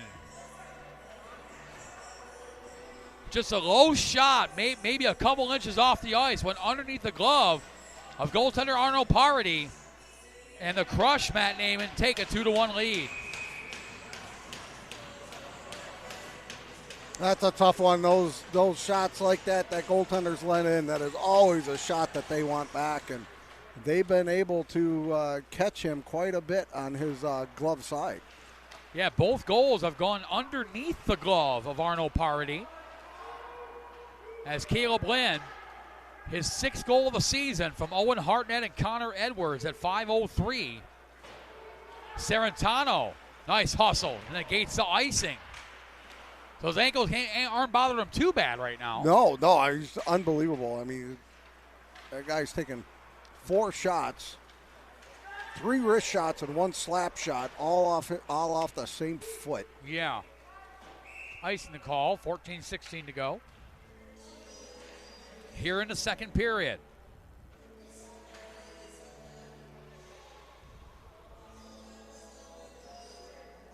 So face off deep in the Crush zone. To the left, the goaltender Jack Elevado, the former Prosper Eagle. You know, Texas high school hockey is quickly becoming very, very good. It is. It was a little something back in the day, faded out for a bit, but it's coming back strong. They got, I know around the Mobile, Alabama area, they're putting in a ice facility there that just started construction this year. So who knows what's going to happen there. Alevado played 4 seasons with the Prosper Eagles. Makes a save there. His last year, back in the 24-25 season, 18 games played. A 166 goals against average and a .917 save percentage with 4 shutouts. That's one heck of a record. It's not bad. Not bad at all. Do want to congratulate a couple players on MJDP's roster. The leading scorer on the team, Noah Baderka, who is in the midst of a second game of a 5-game suspension, which we will explain here in a second, was just named the USPHL Premier Midwest Division Offensive Player of the Month, while backup goaltender Cameron Cyrus named the USPHL Premier Midwest Division Goaltender of the Month for the month of November. So congratulations to both Baderka and Cyrus. A couple of honors. Icing a call, and a late hit. And that's going to be a penalty. Whistle had blown, and Jace Levine's going to head to the box. And good to see Yusinus get up.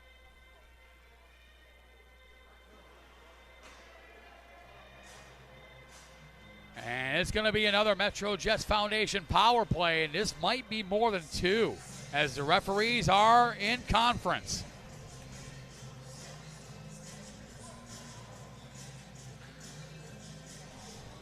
Just an unfortunate late hit on Paulie Zustinas. 5-minute That is a major 5 for boarding. Well, good for the Jets, not good for the Crush. No game misconduct, though. So that's good news, if there is any good news. Yeah. For the Crush, it is a 5-minute major for boarding. No game misconduct, but this is huge for MJDP. 5-minute major penalty, and as we know, Matt Naiman, if MJDP is able to score in this power play, that penalty does not come off the board, as Levine must serve all 5 minutes of that major penalty. Yeah, so it would be a nice opportunity for the Jets to for sure tie up the game, but possibly even go ahead by 1. Plenty of time. Luska now to Fournier. Alex Fournier sizing it up. Thought about shooting. Sends it back over to Luska to regroup. He was Luska. probably seeing if he was going to flinch on that shot, seeing that he's taken 4 off his foot already. Right. Gamelin with a shot goes all the way around. You know, you wonder with a player like that, you know, he took 4, no problem. He got right back up. You know, he was hurting. You could see it. Yep. But does that play a factor when you've already taken 4 off your foot? Fournier with a shot blocked by Sarantano again. And he's down. He's going to get right back up. Fournier with a shot into the glove of Alavato. Jeez. My goodness. That Vincent is 5. Sarantano. Oh, General my. Manager, head coach Phil Bushbacher and his entire team better buy him a steak dinner after this game. My goodness. That's how many is that now? That's 5.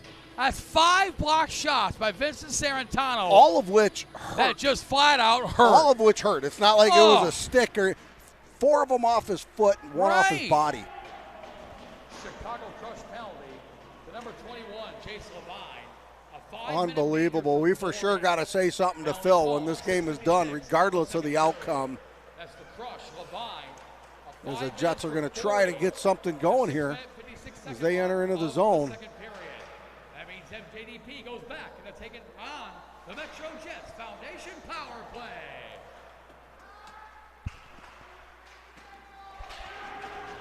Matt, I'm making the call right now. Wow. I don't care what happens the rest of this game. Vincent Sarantano is getting a star in the Ocean Blue Development, 3 stars. I don't care what happens in this game. That's a given. I mean, do not care what happens in this game. He's getting a star. Schaefer, DeLuska. Daniel Luska. Very patient. DeCurto back to Luska. Fires into the glove of Alavato with 11:16 to go. They got to be able to move that puck just a little faster in order to elude the goaltender. They're just not able to do it. They're being slow and methodical, and it's giving him time to track that puck, and he could see that one in all the way. There was no traffic in front of that net whatsoever on that side. 11:16 to go in the second. 3:10 and counting in the major penalty to Jace Levine for boarding. Pico with the puck. Nice to meet Vince Pica's mom and dad in the lobby here at MCIA in between periods. Over to Clovis Gamelin. Gamelin to Pico with a shot. Save made. Rebound comes out to Fournier. Fournier to Pico. Had it knocked away. Now it comes out and out. Owen Hartnett. He's on a break. Here comes Hartnett. Hartnett with a shot. Save made by Parody. Rebound comes out. Puck is loose. Picked up there by Fournier. And Fournier slows things down. Sends it up to Vince Pica. Pica now. Spins. Waits for his teammates to get regrouped. Knocked away there by Fournier. Over to Pica off the crossbar. Almost tied it up. Back over to McLean. McLean to Fournier. Winds up. I think Sarantano just ducked and he was on the bench as Fournier wound up. Puck comes out. Kept in by Luska. Well, I believe 3 of the 5 that he's taken have been from Fournier. Here's Fournier. Over. Shot. Deflected. Nice deflection by Luzbatek. And the puck goes all the way down into the MJDP zone. Vincent Sarantano is going to have nightmares after this game. Oh, my gosh. Daniel Luska over to Clovis Gamelin. Gamelin brings it in. Liam Smith heading towards the net, trying to poke it through, but was knocked away by Tissot. 1:30 to go, and the major penalty. LeBlanc now. To Luska, to Stanhope. Back to Luska.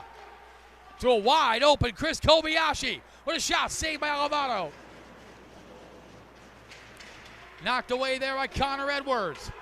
Stanhope will grab it for Luska. Nice bench awareness by Luska, who did not play that puck. With 9:09 to go here in the second period. Well, so far, Chicago's doing a great job killing off that 5-minute major. 1:06 to go. The 5-minute major for boarding on Jace Levine. Picked up by Lejabokov over to Spencer Stanhope. Up to Liam Smith. Smith will bring it in.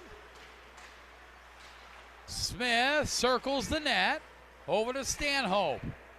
Stanhope now to Lejabokov. Back to Stanhope. Stanhope to Liam Smith. Smith to Stanhope. Backhand pass over to Lejabokov. Trying to find an opening. Over to Kobayashi. Back to Stanhope with a shot blocked. Nice block by Joey Bledsoe, who checks Lejabokov into the boards. Mikey Large pressured on the puck there by Stanhope. 25 seconds left. Here comes LeBlanc, but knocked away. Dukic to Knopfsinger, back to Dukic. Gets down the neutral zone. Lejabokov had it knocked away. Here comes Knopfsinger. Knopfsinger with a puck right to Lynn, saved by Parody. Another shorthanded opportunity. One last chance on this power play. Liam Smith brings it in. Smith not on the puck by Knopfsinger. And that's going to do it for that 5-minute. Great job on Chicago killing that one off. Yeah, for sure. As LeBlanc. Pressure on the puck by Knopfsinger. Landon Graham trying to dig it out. So is Liam Smith. Smith's been out there a while. Smith pressured there by Luzbatak. Too far for Yazusinis. Arno Parody for Boscovich. For Yazusinis. Over to Boscovich. And he'll bring it out. The former Lance Cruz Unified Laker had it taken away by Ryan Brown. Brown with a shot off the paddle of the stick of our Parody. Puck comes out in front. Matiziak with a shot blocked by Pratt. Now Pratt's off to the races. 2-on-1 over to Blake Brackett. Brackett with a shot. Save Alvarado. And he hangs on with 7:07 to go here in the second period. Shots 8-6 in favor of the Crush. 19-17 overall in favor of MJDP. Jack Alavado's played well. The 18-year-old Chicago native. Already have. Yeah? You already have what, right. Matt? What have you already had? Tyler is making sure I take my vitamins. Oh. Your drugs? Yeah, pretty much. Dude, I'm 51 years old. I need to maintain. Yeah, it goes wide. You should have started a lot sooner, Matt. I found at my age I need to take vitamins just to maintain how I felt when I was in my 20s and 30s. Just to get even to that level. That's what beer's for. Yeah. Hit by Edwards, knocked out the puck by Jacobson. Schaefer now.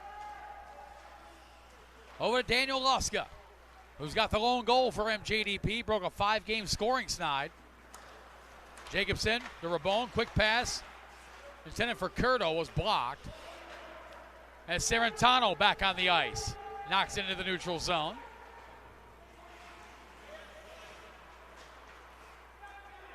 Puck comes back to Connor Edwards, and the point sends it right back in. Schaefer will grab it for Aiden Rabone. Rabone brings it in, shot into the glove of Alvarado, who hangs on with 6:02 to go here in period number 2.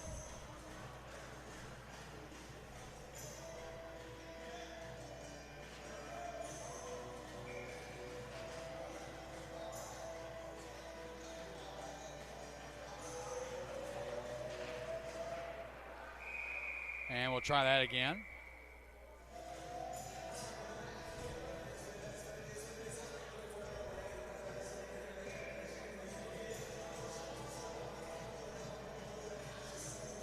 Whoops.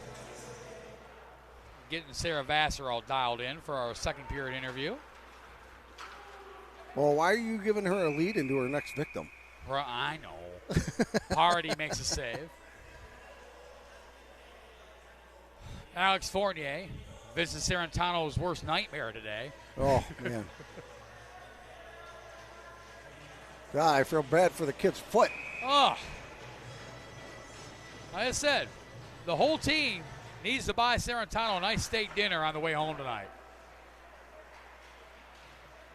Steak dinner, baked potato, you know. The works, the works. Oh, yeah.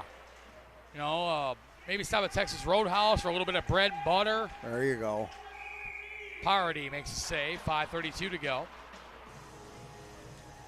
You see, I'm not the only one on my phone checking social media. Look over to your right. What?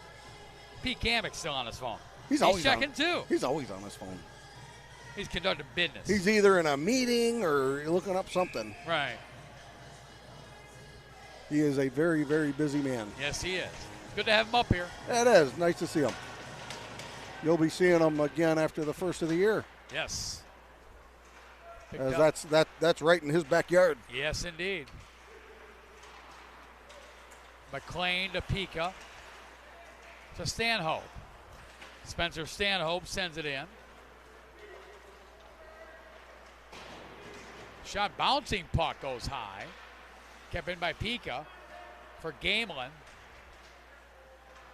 Clovis Gamelin sends it back to Stanhope. Stanhope sends it back in the corner looking for Gamelin. Instead found Jace Levine. Here comes Levine.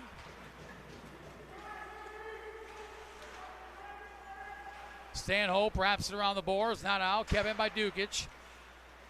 Pika knocks it away. Now 2-on-1 if they hurry. Pika brings it in. Knocked away by Dukic. Stanhope sends it right back in the delayed offside. Alivado will grab it. Matiziak to Dukic. Bounce off a skate. Not Sarantano's skate. Matiziak. Back to Stanhope, who keeps it in. Shot deflected by LeGros. And Alivado had to fight that off with the right shoulder. LeGros with his shots patted away. Dukic, Graham in a battle, along with LeGros. Graham kicks it to his forehand and could keep it in. Now Caleb Lynn's off to the races. So Spencer Stanhope. Nice play by Stanhope to knock him off the puck. Good play there. And the puck goes all the way down. Alivado forced to play it. Leaves it there for Addison Knopfsinger, the 18-year-old from Scottsdale, Arizona. Sends it up to the 7 of Keith Watkins. Watkins shot their pass blocked by Schaefer. Picked up by Donald Pratt, overskated the puck, but got it out of the neutral zone. Sent it back to Stanhope, over to Cam Schaefer. The Kobayashi avoided the check by Edwards, but lost the puck in the process. Off the linesman's skate. Picked up there by LeBlanc. Leaves it for Luska. Luska to Cameron Schaefer. Schaefer with a shot into the big paw. Jack Alivado, who hangs on with 3:01 to go here in the second period. Shots even overall, 19-19. This Vanilla Ice. Yep. Yes, it is. Your favorite, wasn't he, back in the day? Cruising on the A1A, yeah, for sure. You did cruise down the A1A back in August, didn't you? I did a couple times. Yeah. Kobayashi sends it back over to Schaefer. Cross ice pass to Luska. Luska shot, saved by Alivado. Trying to go high on him. One thing about Jack Alivado, the 18-year-old from Chicago, Illinois, he does not give up many rebounds. No, he doesn't. He doesn't, and that's the fault of many goaltenders here that they face. And, with some of the games, the Jets just haven't seemed to be able to take advantage of the rebounds that some of these goaltenders would leave, and he's one not to do it, so they have to find another way to score. LeBlanc bouncing puck, and Alivado covers right away. 2:36 to go here in the second period.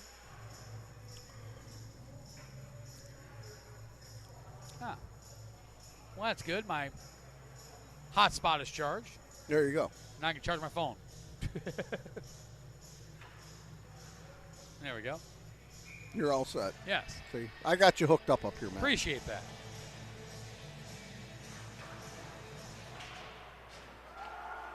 You and Stu Forbes do a wonderful job keeping us on the air, especially during the Detroit Showcase. As Pika for Schaefer. Schaefer for McLean, was looking for Gamelin. McLean gets it back, fights with Caleb Lynn. Tassau's right there. Gamelin trying to dig it out, and he does. Wraps around the boards for Daniel Luska. Luska sidesteps the 74, Chase Kaufman. Had it knocked away, but kept in by Pika. Nice play by Pika. Over to Gamelin. Gamelin with a shot, saved by Lovato. Pika with the rebound, back to Luska. Luska to Pika. Pika sidesteps Lind again. Over in the corner for Ben McLean. McLean, no one home. And the puck goes all the way down. Parody played it for Schaefer. Schaefer off the boards. Tiziak kicks it out, picked up by Aiden Rabone. Rabone, pressured by Two Crush. Spins for Gamelin, who's been out a while. He goes down. Stepped on the stick of Owen Hartnett, no call there. Gamelin shot, saved by Lovato, and again, Matt Naaman does not give up that rebound. Well, that's why he's got the average that he does. For sure. If you can cover it up, there's no chance of the other team getting that second chance, which can just be detrimental in a game if you got a goaltender giving up second chances. 2-1 the score, 1:14 to go here in the second period. One goal in this period. Caleb Lind is 9 from Owen Hartnett and Connor Edwards at 5:03. It's been the only goal this period. 1 minute remaining in the second period. Picked up by Ryan Jacobson. To Rabone, who brings it in. Rabone to Curto.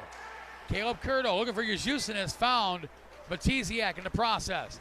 Alex Matiziak with a shot, sticked away by Parody. Jacobson grabs a rebound. Serrentano grabs it.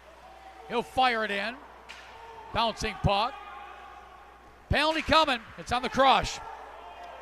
Late hit on Ryan Jacobson. And a delayed penalty. So free play for MJDP. Yuzusins for Lejabokov. Over to Kobayashi. Nice little stick handle for Yuzusins. Paulius Yuzusins for Rabone with a shot. Patted away. Rebound. Another pad save by Alamato. Alamato and penalty coming. 2-minute monitor for interference on the 7 of Keith Watkins. Will put MJDP back in the Metro Jets Foundation power play. With only 5.3 seconds left, Matt Naaman, MJDP to start the third period with a man advantage. Yeah, and that could be a really good thing for this MJDP squad, as they're going to be able to get that little bit of rest and then come in on the power play with just about a full 2 minutes. There's going to be 1:55 left in that power play coming into the third period. Face off one by MJDP, knocked away, and that's going to do it for the second period. Shots on goal in the second period. Chicago Crush with 11, 2-period total of 20. MJDP with 10, 2-period total of 23. The score at the end of 2 periods to play is Chicago Crush 2, MJDP 1. Coming up next, DTS Drivetrain Specialist, second period interview as Mount Clemens Figure Skating Club on-ice reporter Sarah Vassar. Did he just say I'm not doing this anymore? Yeah, he is. No, that's not what happened. Just for that, Alex Fournier is going to be our in-between period interview for every game the rest of the year. Alex Fournier standing by with Mount Clemens Figure Skating Club on-ice reporter and rumored serial killer Sarah Vassar. What? Thanks, Matt. Okay, so Alex, what's it been like being a Metro Jet and following in your brother's footsteps? It's pretty cool. Like, playing my brother is the first time in my life that I played like with him, and because we have like he have like 2 years more than me, so it's very nice. Oh, that's nice.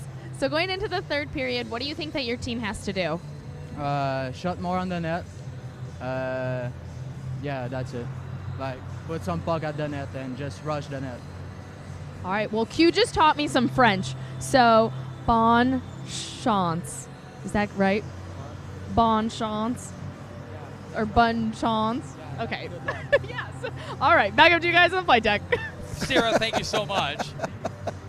So, Sarah, what you'll need to do is when we come back from break, you'll have to listen a little bit. This has been an ongoing joke between Matt and I for about a month and a half now. That I'm a serial killer? And you've missed it. You'll just have to listen when we come back out of break, and to listen to how we reintroduce everybody, and we'll just go from there. All right?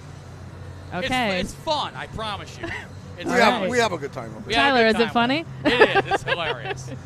We're going to take a short break, about 5-6 minutes or so. Come right back. Second period recaps are the third period. The score, Chicago Crush 2, MJDP 1. You're watching Metro Jets Hockey live exclusively on Black Bear TV.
And here at MCIA, this matchup at USPHL Premier Play, the score at the end of 2 periods, the Chicago Crush 2, the Metro Jets Development Program, MJDP 1. My name is Matt Preer, the voice of the Metro Jets Hockey Club up high in the flight deck, alongside color analyst, Black Bear TV broadcast producer Matt Naiman, Tyler Naiman, as always, manning the controls on the camera, while Mount Clemens Figure Skating Club on-ice reporter Sarah Vassar has continued to stalk her prey here at MCIA, and she may or may not have found a victim or two. As we jump in to the DTS drivetrain specialist, second period recap. Sarah's up here now. She just missed it. So I'll say it again. As Mount Clemens Figure Skating Club on-ice reporter Sarah Vassar continues to be in search of prey here at MCIA, and she may have found a victim or two. It is rumored that Sarah Vassar is a serial killer. We can't confirm that, but Sarah's here. I might be, but don't tell everyone. Okay, well, all I've said is that you could, for the last month and a half, we have said, and when we come back from break, that Sarah Vassar continues to search for victims. You guys have been spreading this rumor for a month and a half? It continues to lurk about the building in search of prey. And by the end of the night, you have found a victim. Yeah, I have, yeah. Well, there you go. So now Sarah's heard it. Okay, she's got it down now. Yes. She's not denying it, just so you know. She is not denying anything. She's our little pit bull that Yes, walks around indeed. this place. You don't mess with short people. No. They're like chihuahuas. DTS drivetrain specialist, second period recap. For over 40 years, DTS has been the place to go for hardcore drivetrain solutions. Founded and run by performance enthusiasts like our good buddy Claude Plant Jr. DTS is the kind of place you're looking for but can never find. Located in Warren, Michigan, DTS is the place for all high-performance parts, all the hardware knowledge required to make them work in hardcore applications. Go to drivetrainspecialist.com or call 1-800-521-0628 to get your very latest in equipment, Matt Naiman. Yeah. Get yourself a new Ford 9-inch rear end for your Kia. Oh, geez, Matt. I'll tell you what. My dream car would be a 1966 GTO. Ooh. With the 421 Royal Bobcat. Ooh. That came 421 cubes, 421 horse right out of the factory. Okay. That car was a beast. I had a 66 GTO, had the 389, and that motor blew previous to me getting it. They put a 400 in it. Ah. But that was a fun car. I got a quick little story behind that one. When the wife and I first got married, moved into our house, hey, I got to bring my car back. She did not know I had this car. Okay. So I go to my parents' house and I pull it into the garage. Well, it had the open headers and everything on it, nice and loud. Well, it vibrated dishes off of the counter and they broke. So the wife tells me to get this piece of junk out of the garage. Gotcha. So I proceeded to take her in a ride in said piece of junk. Yep. And happened to the front end of the car no longer stayed on the pavement. Ah. And so then she actually grounded me from the car for a little while. Nice. My first car was a 1979 Oldsmobile Cutlass. Those were fun. First week I had the 350, car. 350. There you go. First week I had the car, back bumper fell off. Oh. Well, I don't remember why it fell off, but it fell off. I had to bolt a 2x4 to the back. I have seen that many times. Yep. Shots on goal in the second period. Chicago Crush with 11, 2-period total of 20. MJDP with 10, 2-period total of 23. One goal in that period. Caleb Lind, his 9th of the season. From Owen Hartnett and Connor Edwards. Check that. That was his 6th of the season. Still got to fix that where it combines the Premier and Elite points together. That would have been nice if that would have been fixed on that fix that they were doing. Sure would. It would also be nice if it was fixed if it would stop adding one extra goal to everybody. Yeah. But I digress. But, it teaches us to stay on our feet, and we need to know our math. Indeed. Caleb Lind is 6th of the season from Owen Hartnett and Connor Edwards at 5:03. has given the Crush a 2-1 lead. We jump into the third period, and MJDP will start this period on their fourth Metro Jets Foundation power play. And that is courtesy of the 2-minute monitor for interference on the Crush, Keith Watkins, at the 19:54 mark. Chicago Crush penalty to number 7, Keith Watkins. A 2-minute monitor for interference. Nice job, quick shot And there. they score! Wow. Clovis Gamelin with the Metro Jets Foundation power play goal. Just 18 seconds into the third period, and MJDP has tied this game, Matt Naiman. Clovis Gamelin, the 18-year-old from St. Amand, Digertham, Quebec, Canada, his 10th goal of the season. We're tied at 2. Well, that was quick. Just 18 seconds into the third period. And MJDP has tied this game at 2. And Parody makes a save. It's Gamelin, his 10th from Daniel Luska. 17 seconds into the third period. MJDP has tied this game.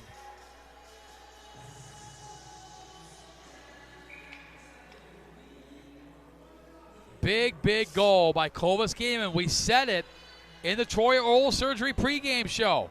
With the first and third leading scorers, Noah Baderka and Lucas Benavidez out of this lineup, Gamelin has had to step up, and he does. And he's done exactly that. I mean, he's been doing a great job as of late.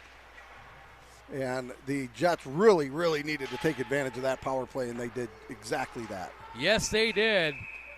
As Parody makes the save. It's Clovis Gamelin, his 10th of the season, from Daniel Luska at the 17-second mark. Daniel Luska with a goal and assist today. He's really snapping out of this 5-game scoring snide, isn't he? Oh, he is. You know, he listens to the Troy Oral Surgery pregame show. Yeah. He has his earpiece in while he's skating around.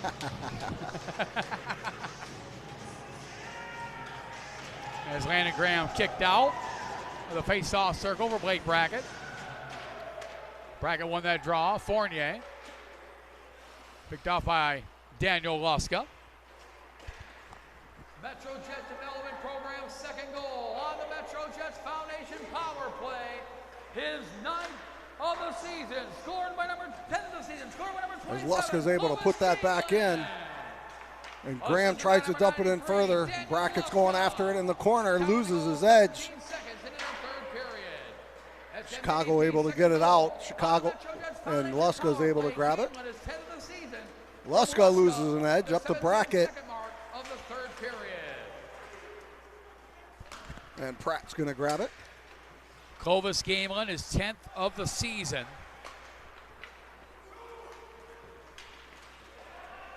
Brackett dumps that back into the corner as they go for a change. Gamelin's second behind Noah Baderka for the goal-scoring lead.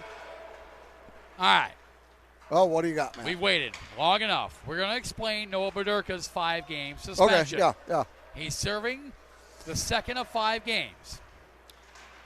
The reason for it is he got third man in, which is automatically 2 games. Yep.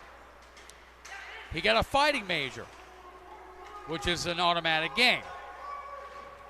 He also got a game disqualification, which is an automatic game.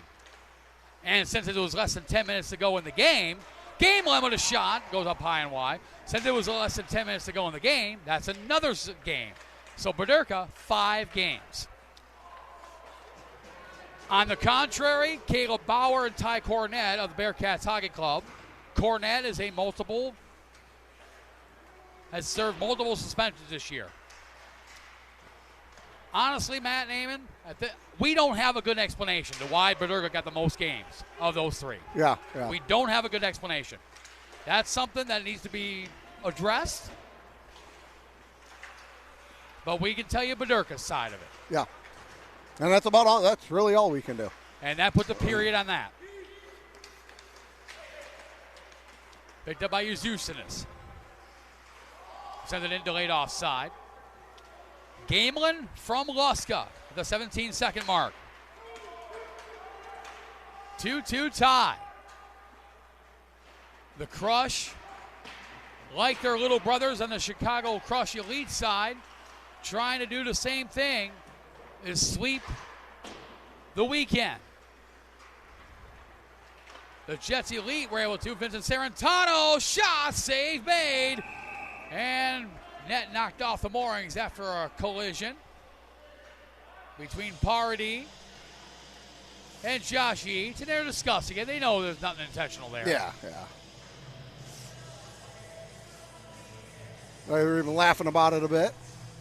So, take away the period real quick. Noah Baderka will come back. His first game back will be on Sunday, December 14th, the last game of the 2025 USPHL Chicago Showcase for MJDP, as they will play the Cincinnati Cyclones. That'll be the next game that Baderka, who was just named, ironically enough, the USPHL Premier Midwest Division Offensive Player of the Month for the month of November. Isn't that ironic? Player of the month, now you got to sit for a bit. Here's your reward. You didn't let me finish. Isn't that ironic? Don't you think? Yeah. Oh, boy. All right, Alanis. Yes. I still have a secret crush on her. That's been 25 plus years. I've had that crush. Imagine the ones that had her as a teacher. No, 30 years. It's been 30 years at least. It's She been a came while. out, what, mid-90s? Yeah. Late 90s? Yeah, it's a 30-year crush. I still have it. I'm not ashamed to admit it at all. She's in my top 5. I wonder about you sometimes, Yeah. Matt. Yeah. Tyler's going, who's Alanis Morissette? Yeah, right? See? He's like, who? Picked up by LeGros. To Rabone. Aiden Rabone. Pressured by Luzbatak. Mikey Large is there. Comes back to Stanhope. Over to Luska. Luska fires off the blocker of Alavato. Rabone had it tipped. Able to keep it in with a little bit of help with Jacobson. Jarrett LeGros grabs it. To Rabone with a shot just wide. Picked up by Luska at the point. Sends it over in the corner. Jacobson grabs it. Pressured there by Tissot. LeGros with it. For Luska. Daniel Luska, goal and assist today. He'll send it towards the net, looking for the deflection. Went just wide. Rabone gets a bit of help from LeGros. LeGros gets it back, knocked away. Nice play by Josh Yeats. Luska sends it back over to Stanhope. Stanhope for Luska. Knocked away by Rabone. Bledsoe kicks it up to Levine, to Lynn. Lynn sends it just wide. Stanhope with a little bit of help from Blake Brackett. Lynn sent it out in front. Little tic-tac-toe there to Hartnett to Levine that went wide. Here comes Jacobson the other way. He'll send it in, go for a line change. Alavato leaves it there for Connor Edwards. Edwards sends it in to Alex Fournier, who absolutely loves in-between period interviews. That's Alex Fournier. Just for that, we're going to interview Enric tomorrow. Picked up. Brackett trying to get it away from Knopfsinger. Bouncing puck. Parody makes a save. I think the coolest on-ice interview we've ever done, which I don't recall which one it was, and you know that when we actually had to have the interpreter. Yes, US That was 2023. so cool. The 2023 USPHL Detroit Showcase for Fort Wayne. And we had to have the Russian interpreter. Yep. That was really cool. I actually, at the Latham Cup in Fort Lauderdale in August. I couldn't imagine all the interpreters you needed there. Well, we had one broadcast that was partially Spanish and partially American broadcast simultaneously. They would go back and forth. I know I just couldn't make it work this past August. I really want to make that work coming up. It was one of the coolest broadcasts. Brown for Levine, looking for Serrentano. Dukic with a shot, goes wide. Picked up there by Cameron Schaefer. Schaefer bouncing puck. Matiziak was delayed offside. Over to Gamelin.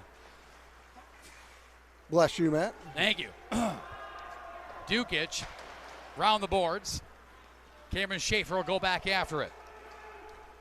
12:35 to go here in the third period. 2-2 tie between MJDP and the Chicago Crush. Of icing a call. 12:30 to go. Trying to decide what I'm having for dinner tonight. Thinking about Buscemi's pizza. Know. That's some good stuff, man. Oh, it's my favorite pizza. You still have to try Father and Son's pizza. I had it once. It was good, but I like Buscemi's. the You got to get their square pizza, and their chicken wings out of that place are really good. Although I'm in the mood for chicken. If Donald Pratt's working at Chick-fil-A today, I may have to do it. Pika through the legs of Dukic, poked away by McLean. Nice play there. Gamelin turns around, fires off the left shoulder of Elevado. Gamelin spins around two, Crush. Gets it back from McLean, sends it through. Sends it back over to Boscovich with a shot. Save made. Matiziak, knocked away by Gamelin. With a shot through a screen. Another shot by Pika. And Pika dropped to the ice by Dukic. Right in front of referee Tyler Burnett. Lets him go. It's a 2-2 game. Big hit by Pika. Geez. And penalty coming. It's going to be on Vince Pika. Oh, man. And Dukic and Gamelin discussing options of where to go to dinner afterwards. And Gamelin is telling them in French, you need to go to the Golden Greek.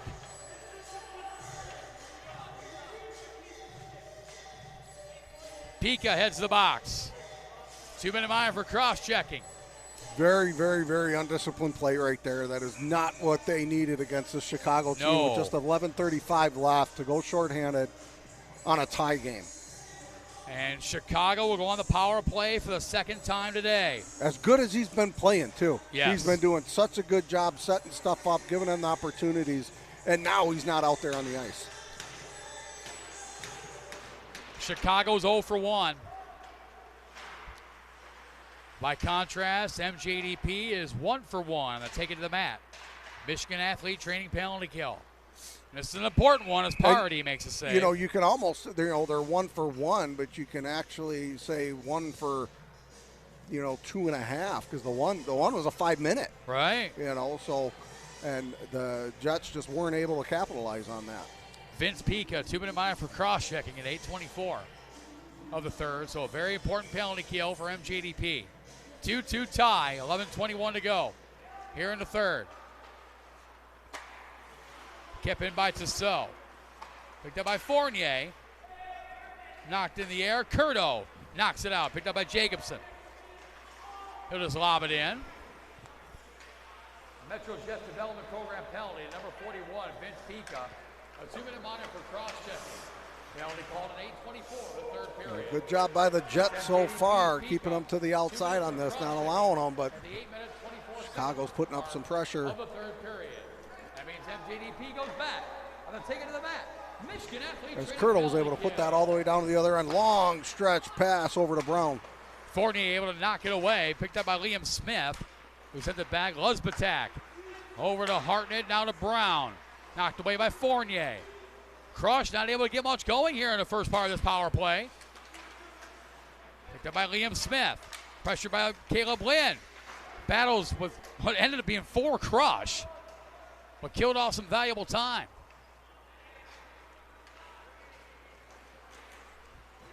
Knopfsinger sends it down. Icing negated is Caleb Lynn with a nice hustle. Smith battles there with Knopfsinger. 20 seconds left in the Pika minor for cross-checking. Hartnett shot off the paddle of the stick of Parody. Comes back to Edwards with a shot in the paraphernalia of Arnold Parody, who hangs on with 9:47 to go here in the third. Yeah, I'm still trying to decide between pizza and chicken. Yeah, they both sound good. Chick-fil-A's got some good chicken noodle soup too. Never had their soup from there. Yeah, it's good. And the Chick-fil-A sauce, yummy. I wish we had a Raising Cane's out here. Oh, that's wonderful. Based out of Columbus, Ohio. They're one- all over Columbus There's area. one down in, I want to say it's like Livonia or something like that. There's one down there. They just recently opened up one in Grand Rapids, too. I'll have to ask Aaron Poling how that went, how that goes. Both teams back to full strength. So MJDP now 2 for 2 on the ticket to the mat. Michigan Athlete training penalty kill. Puck deflects up in the netting and out of play. 9:24 to go here in the third.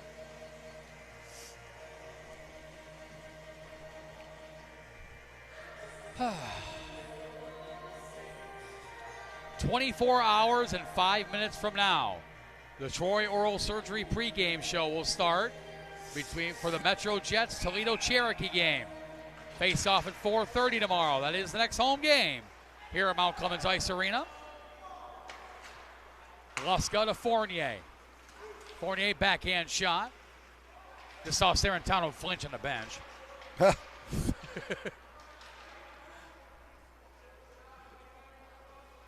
As they battle along the boards, Pratt is there, LeBlanc, Kobayashi, Fournier.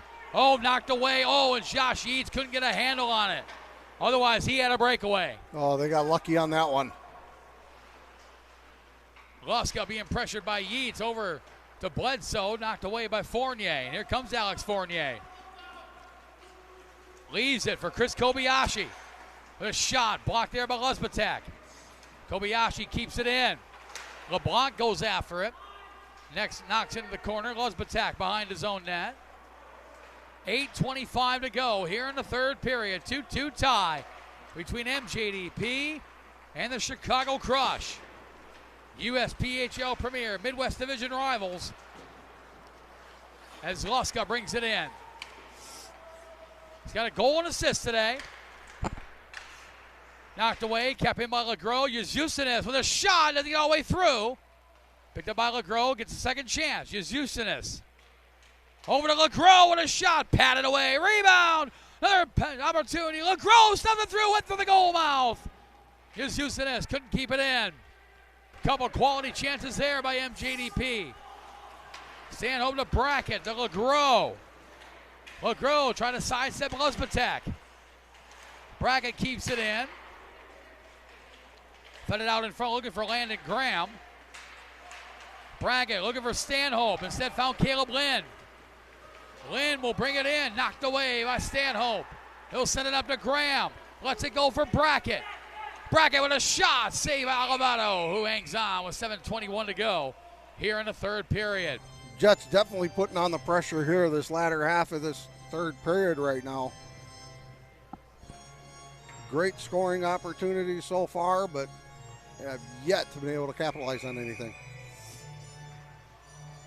Shots in the third period, 7-6 in favor of the Crush. MJDP overall, 29-27. So next shot Jack Alavato will face will be shot number 30.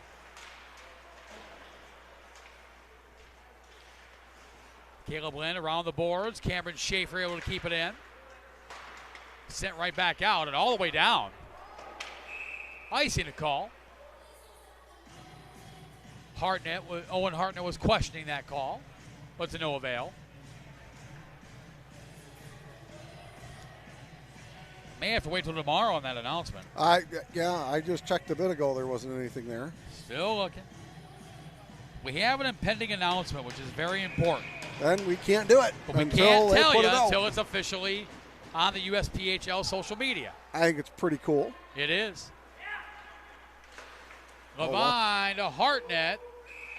Offside, the call. And Hartnett may have a case there. It was a delayed whistle on that offsides. 6:46 to go here in the third period. Time to pull out the Mr. Pibb Zero Sugar there, Matt Naiman. That's a little odd. Look what they're doing in the faceoff. Even if it was a bad call, it'd be center ice. Offside pass. That's what the call is, as an offside pass. Because the puck originated from right about the blue line, just in front of the blue line. So the pass originated from there. Hartnett took it on the other side, so it's an offside pass. Dukic sends it in. Schaefer collects. Long stretch pass to Clovis Gamelin. Sends it over Vince Pica. Pica brings it in. Shot off the paddle of the stick. And up in the rafters before bouncing down on the ice.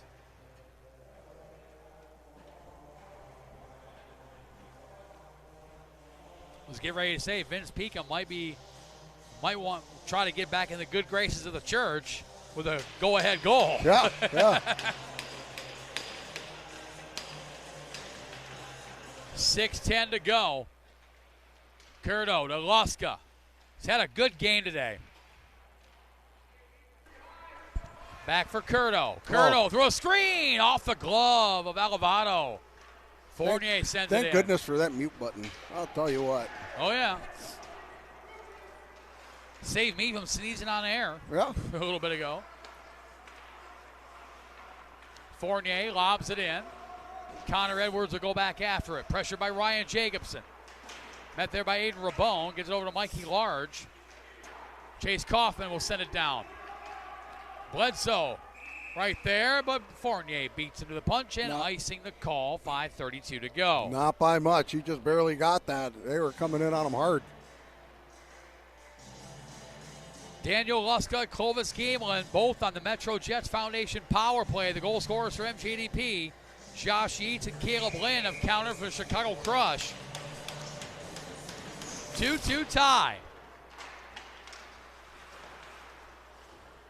And for MJDP, who hope to keep pace with a high-flying Fort Wayne spaceman, icing the call. The MJDP needs this one to keep pace with the spaceman, while the Crush need this one to surpass the Cougars for third.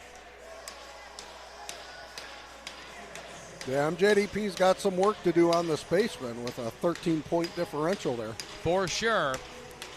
And speaking of the spaceman,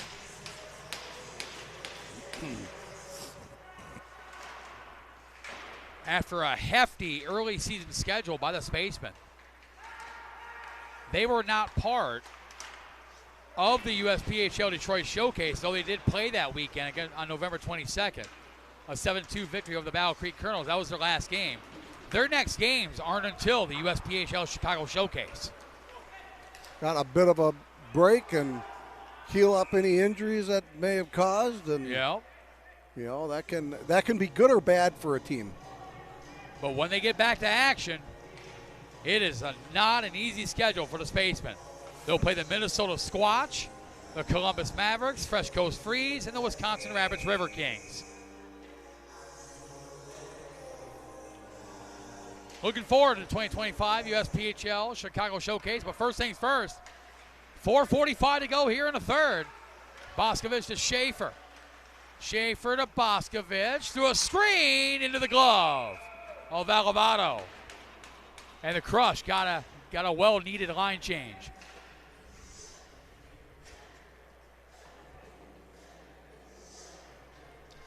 .437 to go. Here in the third period. You see who's out there again. Vincent Sarantano. Oh.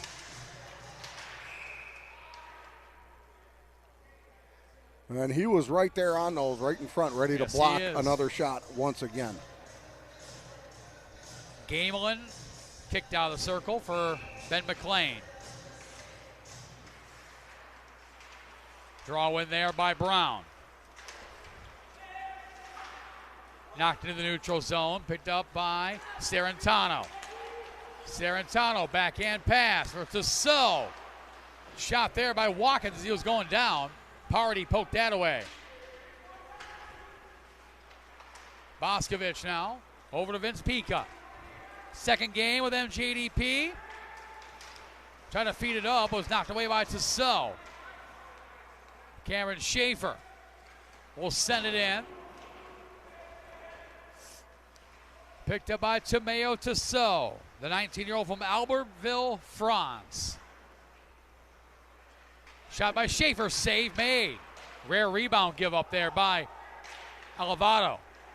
keeps the puck in the zone. Graham with the puck. Landon Graham. Looking around, looks for, finds Schaefer to Boscovich with a shot. Blocked by Keith Watkins.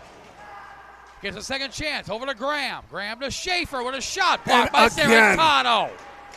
That is number 6. Sarantano, my goodness. Well, at least it wasn't a Fournier slap shot. Jeez. He's heading back to the bench. Schaefer to Boscovich. Back to Schaefer. 3 minutes to go here in the third. And I'll tell you what, I'm going to shake that young man's hand when he gets off the ice. Unbelievable. That and maybe give him an ice pack. Graham with a shot. Saved by Alivado. Comes back to Donald Pratt. Pratt. Battles there with Luzbatak. Comes back to Graham. To Luska. Daniel Luska.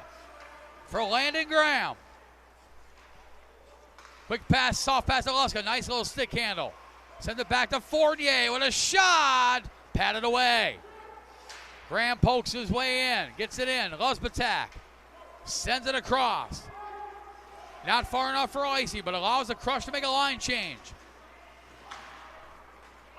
Brackett tips it in. Alivado leads it there for Matiziak. Almost picked out by Jacobson. Luska couldn't keep it in.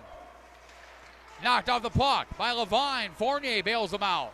Over to Brackett. Brackett now to Jacobson. Ryan Jacobson waits for reinforcement. Sends it up. Levine picks it off. Over to Owen Hartnett. Hartnett brings it in. Knocked on the puck by Fournier. Goes back after it. Matiziak sends it in for Hartnett. Soft lob in front of the net. Parody makes the save on a backhand shot by Levine. And Fournier grabs it. 1:40 to go here in the third. Jacobson, bouncing puck. Can't bounce out right out in front. Matiziak grabs it. Picked up by Hartnett. Curto had it, lost it. Jacobson collects with a shot, blocked. Sano with a shot, blocked up high and wide. MJDP continues to pepper Jack Alivado. Stanhope knocks it in and offside. 1:13 to go here in the third. And you know, Matt Naiman, at least in theory, both teams would not mind this going to an overtime. No, not at all. No, they can split points on that, and one obviously going to the winner of the OT. And for the Crush, that would move it, no matter what, it would move them into a tie for third with the Chicago Cougars in the USPHL Premier Midwest Division. Schaefer dumps it in. Picked up there by the 25 and off Singer. Over to Connor Edwards. Edwards to Ryan Brown. 1 minute remaining in the third period. Maybe it'll beat him in there to negate that icing on that one. Nice hustle there by Bledsoe. Here comes DP. Gamelin, 3-on-2 to McLean. Offside. The call.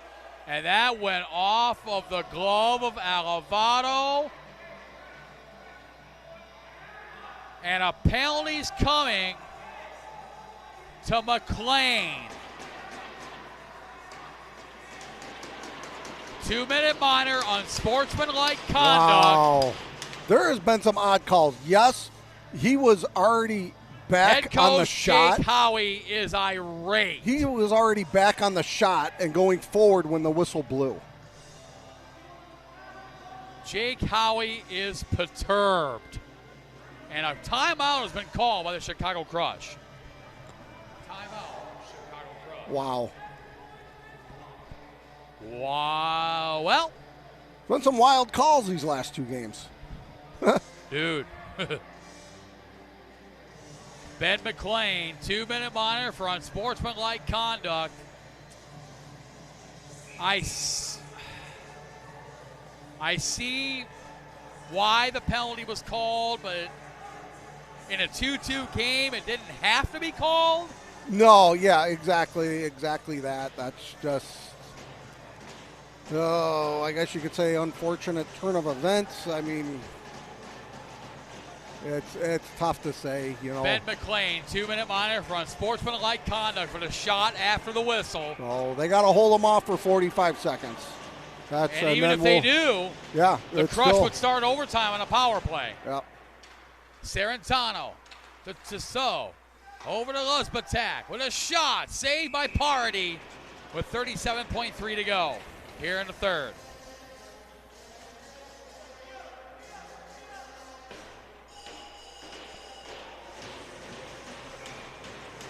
Vincent Serentano's on the ice on this power play. He's got the puck. Knocked away by Boscovich. Picked up by Luzbatak. To So with a shot. Party fights it off. 27.2 seconds left.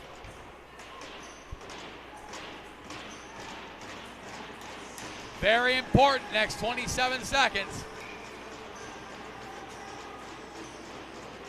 MJDP, now their focus is at least get this game to overtime. Bouncing puck kept in by Luzbatak. Knocked away by Kobayashi. Kobayashi off to the races. Knocked away there. Double and a penalty coming. My. 2-minute minor for hooking on Tomeo to So. Check that. Brody Luzbatak will skate 4-on-4. Maybe. Wow. Well, we'll skate 4-on-4 for now. And then we'll win. If we do make it to overtime, It'll be 4-on-4. It'll be 3-on-3. Well, 3-on-3, and then once there's a 3-on-3. whistle, then they can go back to the bench. Yep. Well, actually, they'll come out. It'll be 4-on-4, and then once there's another whistle, they'll go back to 3-on-3. Luska with a shot off the toe. 5 seconds left. That's going to do it.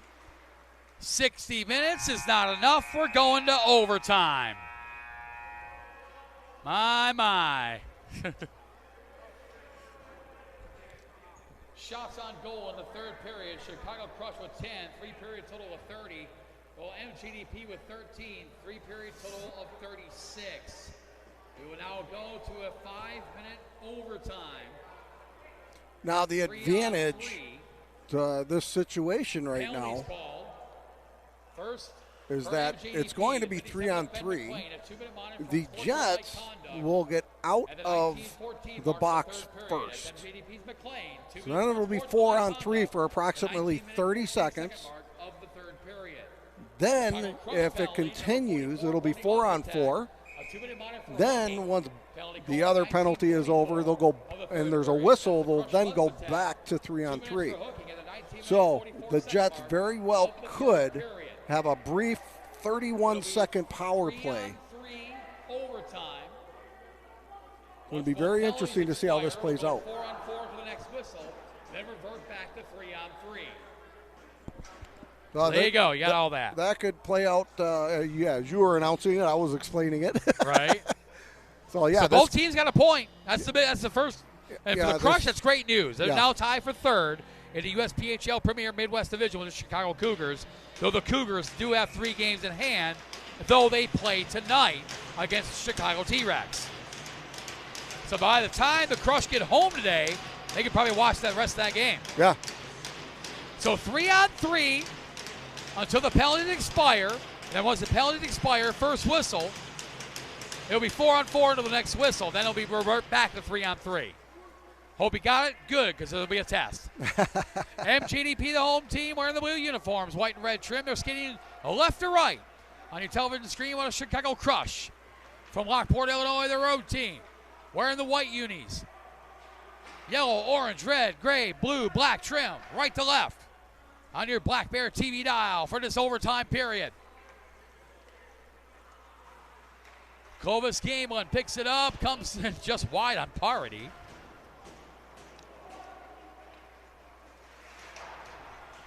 Picked up there by Pika. Vince Pika to Clovis Gamelin. Pika's heading towards the net. Gamelin over to Luska. Luska gets a handle on it, sends it back to Pika. Vince Pika over to Gamelin, knocked away. Picked up there by Addison Knopfsinger. Knopfsinger to Joey Bledsoe. Bledsoe knocked on the puck by Daniel Luska. Great defensive play by Luska. Gamelin now to Pika. Vince Pika waits for reinforcements. Send it back to Liam Smith. Okay, Now so for right yes. now, the Jets have a one-man advantage right now for 25 seconds. So we'll Yes, see they what they do. can do with this. Liam Smith now brings it in for the Fournier. Alex Fournier over to Yusufsinis. Yusufsinis over to Fournier. Fournier now with the puck. Back to Yusufsinis. Paulie Yusufsinis to Fournier. Fire, save, rebound, scores! Wow, there you go. Game over. Thomas LeBlanc, the overtime hero for MJDP, who have taken a 3-2 win over the Chicago Crush. Thomas LeBlanc has sealed it up for the Metro Jets Development Program. Big, big win for MJDP, who will climb to 12 wins, 10 losses, 1 overtime loss, good for 25 points. The Crush fall to 6-14, 2-0, 14 points, but good news for them, they are tied for third in the USPHL Premier Midwest Division. Thomas LeBlanc with the goal. Yeah, I'd like to, really hats off to number 77, Vincent Torrentino. My gosh. For sure. The shots that young man took. Thomas Five LeBlanc. total, 4 in the legs, 1 in the body. And just they weren't light shots either. And No, for they him weren't. Still to just keep going. It was just awesome to see. Hats off to him. On the Metro Jets Foundation power play, his 4th of the season, scored by number 92, Thomas LeBlanc. Assisted by number 61, Alex Fournier, and number 46, Paul Yusufsinis. Time of the goal, 1:39 of overtime. That's MJDP's 3rd goal on the Metro Jets Foundation power play. The 92 of Thomas LeBlanc. His 4th of the season from Fournier and Yusufsinis at 1:39 of overtime. Thomas LeBlanc is your player of the game. Number 3 star for the Chicago Crush, the 77, Vincent Serrentano. Number 2 star for MJDP. 1 goal, 1 assist for the 93 of Daniel Luska. And your Ocean Blue Development player of the game, overtime hero here this afternoon for MJDP, the 92, Thomas LeBlanc. Standing by with Mount Clemens Figure Skating Club on Ice reporter, Sarah Vassar. Thanks, Matt. So, Thomas, you had that overtime goal. Can you walk us through what you saw there? It's always fun scoring OT. So, yeah, I'll take it. And yeah. Wet.